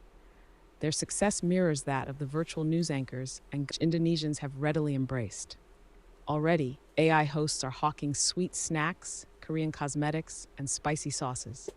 The creators of virtual influencer Lentari Paji claim she is the first virtual idol from Indonesia. The AI-generated influencer has hundreds of thousands of social media followers, to whom she occasionally tries to sell cough medicine, lip gloss, and other products. In a recent video on TikTok, she played a football video game with an AI-generated version of Argentine player Lionel Messi. "I'll join your team," said the Messi clone in Bahasa Indonesia, holding up his phone to show the game. Currently, the cost of building and streaming an AI host that can interact with viewers remains high. It's relatively expensive to design and train a video chatbot, and then having it answer questions and chat with consumers costs more in data charges than hiring a human. Edho Pratama, chief executive of Social Bread, a company that builds the bots, told Rest of World. "We are ready with the technology," he said, "but no one can afford to pay." Social Bread is considering having clients use AI hosts just for overnight slots when humans don't want to work, he said. While some Chinese companies have claimed their AI bots consistently outsell their human sellers, in Indonesia, the bots underperform because they are not as good at the banter that keeps viewers glued to their screens. Imagine 8 Studio, the creators of Lentari Paji, admit she looks odd sometimes. The face is still inconsistent, and the contours of her body sometimes also change, Chief Executive Aldo Tan told Rest of World. But we can increasingly tackle these issues. As the technology improves and becomes more affordable, it is only a matter of time before a swarm of AI hosts enters the market, industry experts say. Aprilia said she is up for the challenge. Though she researches her brands and products for hours, she said she can't compete on knowledge because the AI hosts will have downloaded every detail. But her AI rivals are unnatural and unappealing, so she instead plans to compete with her personality. Our job now is to project personality, entertain viewers, and get them to comment as much as possible, Aprilia said.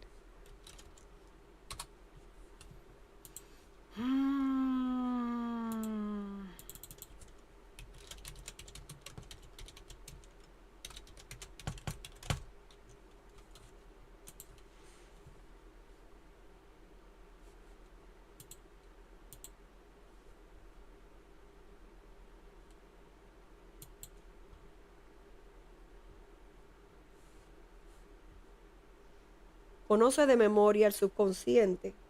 Para aquellos no saben lo que es el subconsciente, es la grabadora que tienes en tu mente. You're trying to sell us machines that read our mind. Wow. What are they trying to sell us? Effectively smoothly, it will not lag at all. You can insert your SIM card, you can send a message, you can use data and Wi-Fi. This is not. It's kind of creepy. What are they doing? What are they selling? It's up to you, honey. It's up to you. You can just like see yourself. Welcome everyone. Welcome to my live stream. So our time is up. I'm going to close up the discount link. So 3, 2, 1. The link is down. So did you all get one? Did we all get one? What is that? Headphones? Deal list. You can type 2 in the comment section.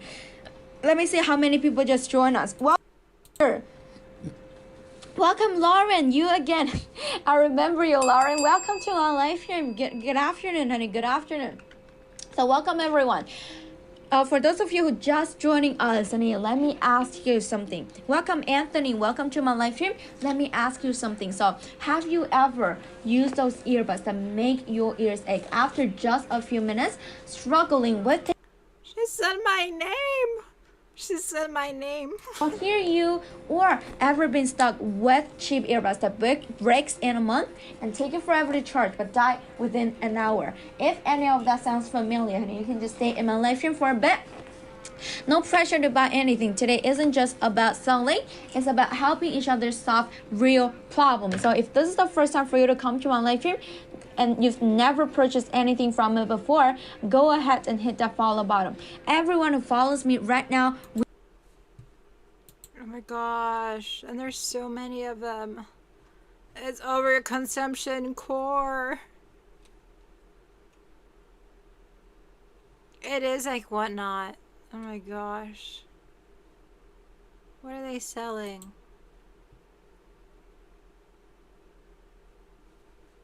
AI tracker, do not forget to power it off as well, because these machines work together. So you want to power this off, okay? You turn it off and you can remove it because it has a magnet. Now you see the phone is wobbling because the gag. Okay, I don't need it. I'm sorry. I feel so guilty leaving. Wait, I kind of want to go to one that has a lot of viewers. She had like 7 viewers. I felt so guilty leaving. What are they selling? Okay, let's go to a boutique. A boutique? It's just literally, Chad. Oh! What did I do to you? No! I literally got violated. I just wanted to come say hi. I just wanted to say hi. Keep tapping and sharing. Get us to 25K on the likes. Tap that screen. Thank you, Amy, for the follow. You guys are gonna win a little treasure box item. Our giveaway will be over. We are hopping off a little bit after the giveaway, like a minute or two after the giveaway. Oh, I thought it was her middle finger, but she was just pointing. Oh, I thought she flipped me off. That we're gonna get some different coupons for you guys, I guess for the next live or maybe even for off the live. So definitely check your coupons when it hits 9:03. I don't know if it'll kick on when we do another.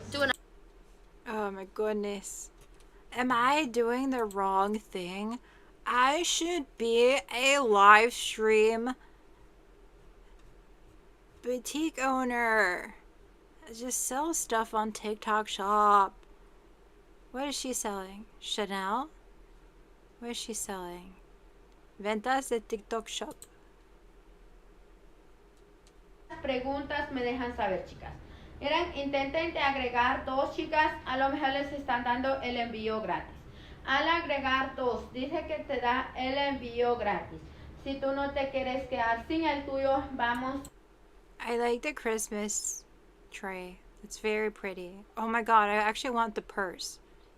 I want the purse, not the jacket. Tuyo el día de hoy. Hoy te lo estás llevando por un super precio. Pasen, chicas, si ustedes quieren aprovechar. Ahorita hay variedad de colores y tallas. Si ustedes no se quieren quedar sin el suyo, vayan aprovechando. Chicas. She's basically selling the coat. But she keeps repeating the same thing. Okay, I'm gonna jump off real soon from this live stream. This is kind of fascinating. This is Pokemon.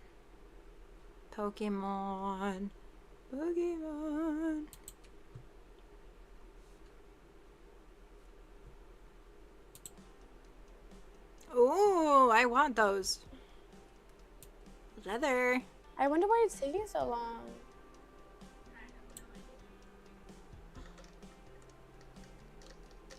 Thank you for following us, guys. Thank you for sharing the live too.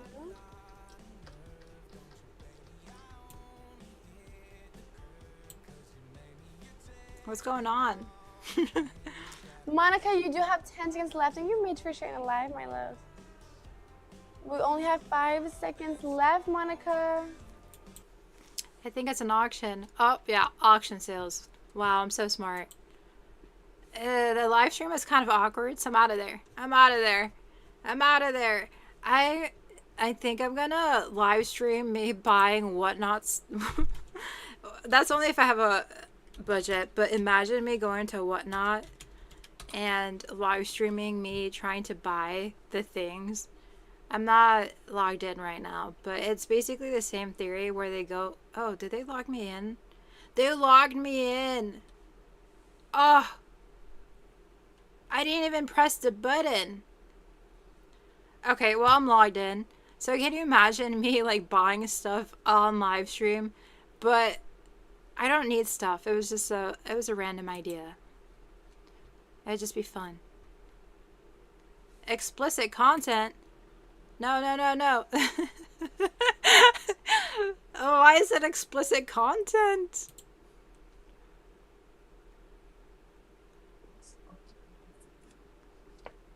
So you seeing a boy that's yours? Well, I need a picture of it. Okay, there. Thank you so much. Thank you. You guys asked for this one. Size large. Baby doll top. And then we'll do the butterfly.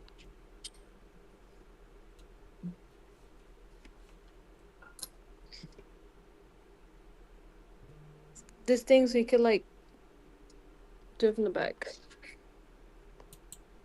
Honestly, I have thought about doing whatnot shows. I keep saying I'm gonna do it, but then it's like I overcomplicate it in my head. I'm like, my items suck, but I do have a lot of beautiful things. It's an auction, so you can't really predict how much you're gonna make. You can make either a lot of money or you can make very little money, and that kind of stresses me out.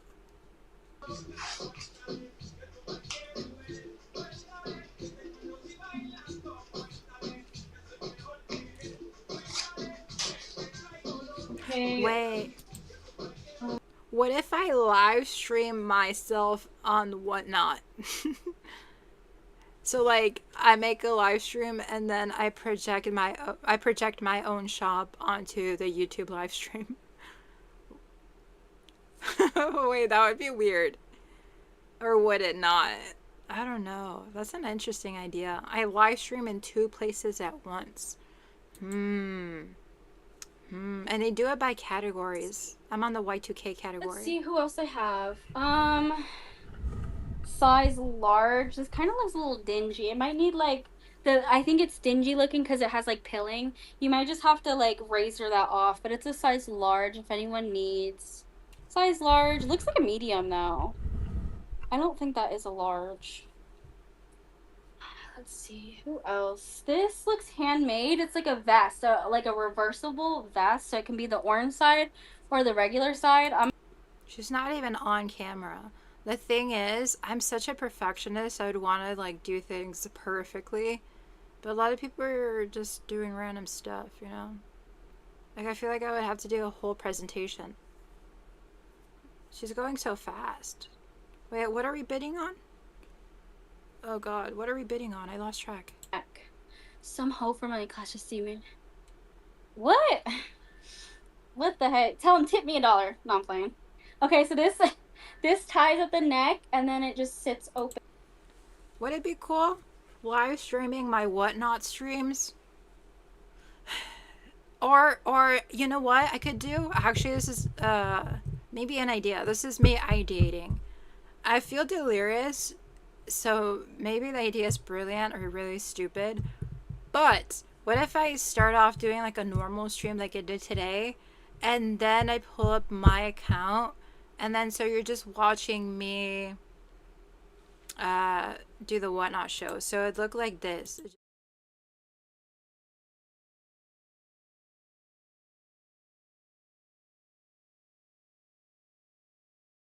All right, this is, let's see the tag. I don't know if there's a size tag on here.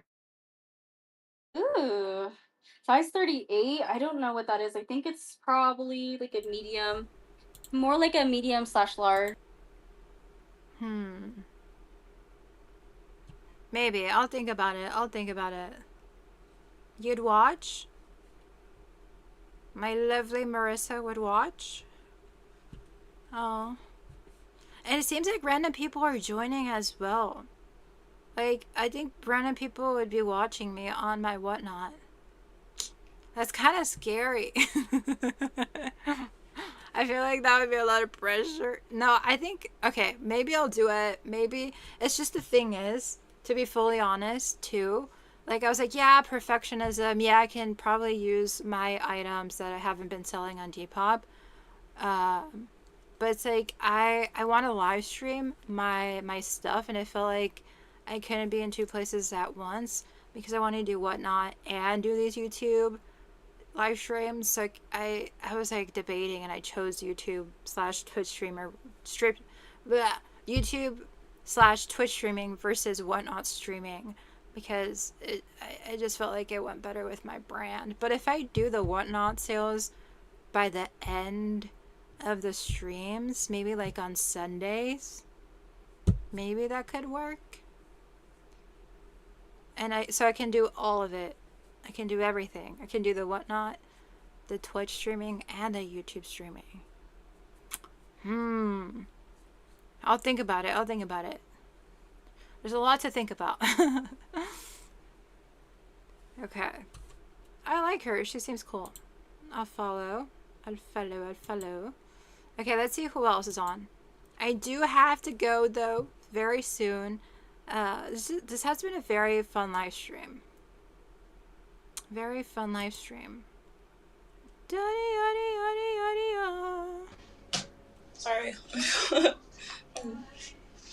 What's the size I just got here? Oh, that last one was a medium. I'll show it again. Just if you want me to run it again, just let me know. But I can come back to it. Size medium. Little ties in the front. The next one is another red lingerie piece. The part that seems complex is like, how do they process a payment on there? That's a good question. I researched this like 3 months ago and I completely forgot, to be honest. I don't think it's that hard.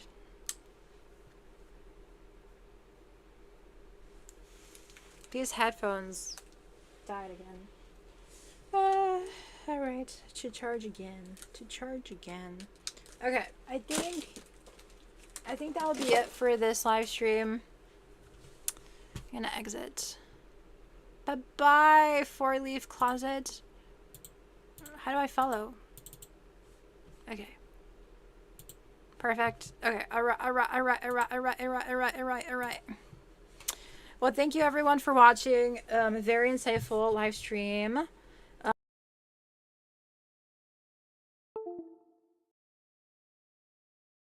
Oh my gosh, not me being frozen. No! Don't do this to me, that's embarrassing.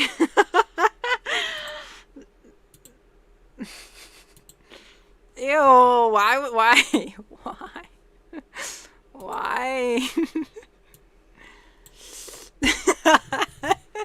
The face. Okay. The frozen face. That should be my profile picture. Alright, take care everyone. I'll see you later. Bye.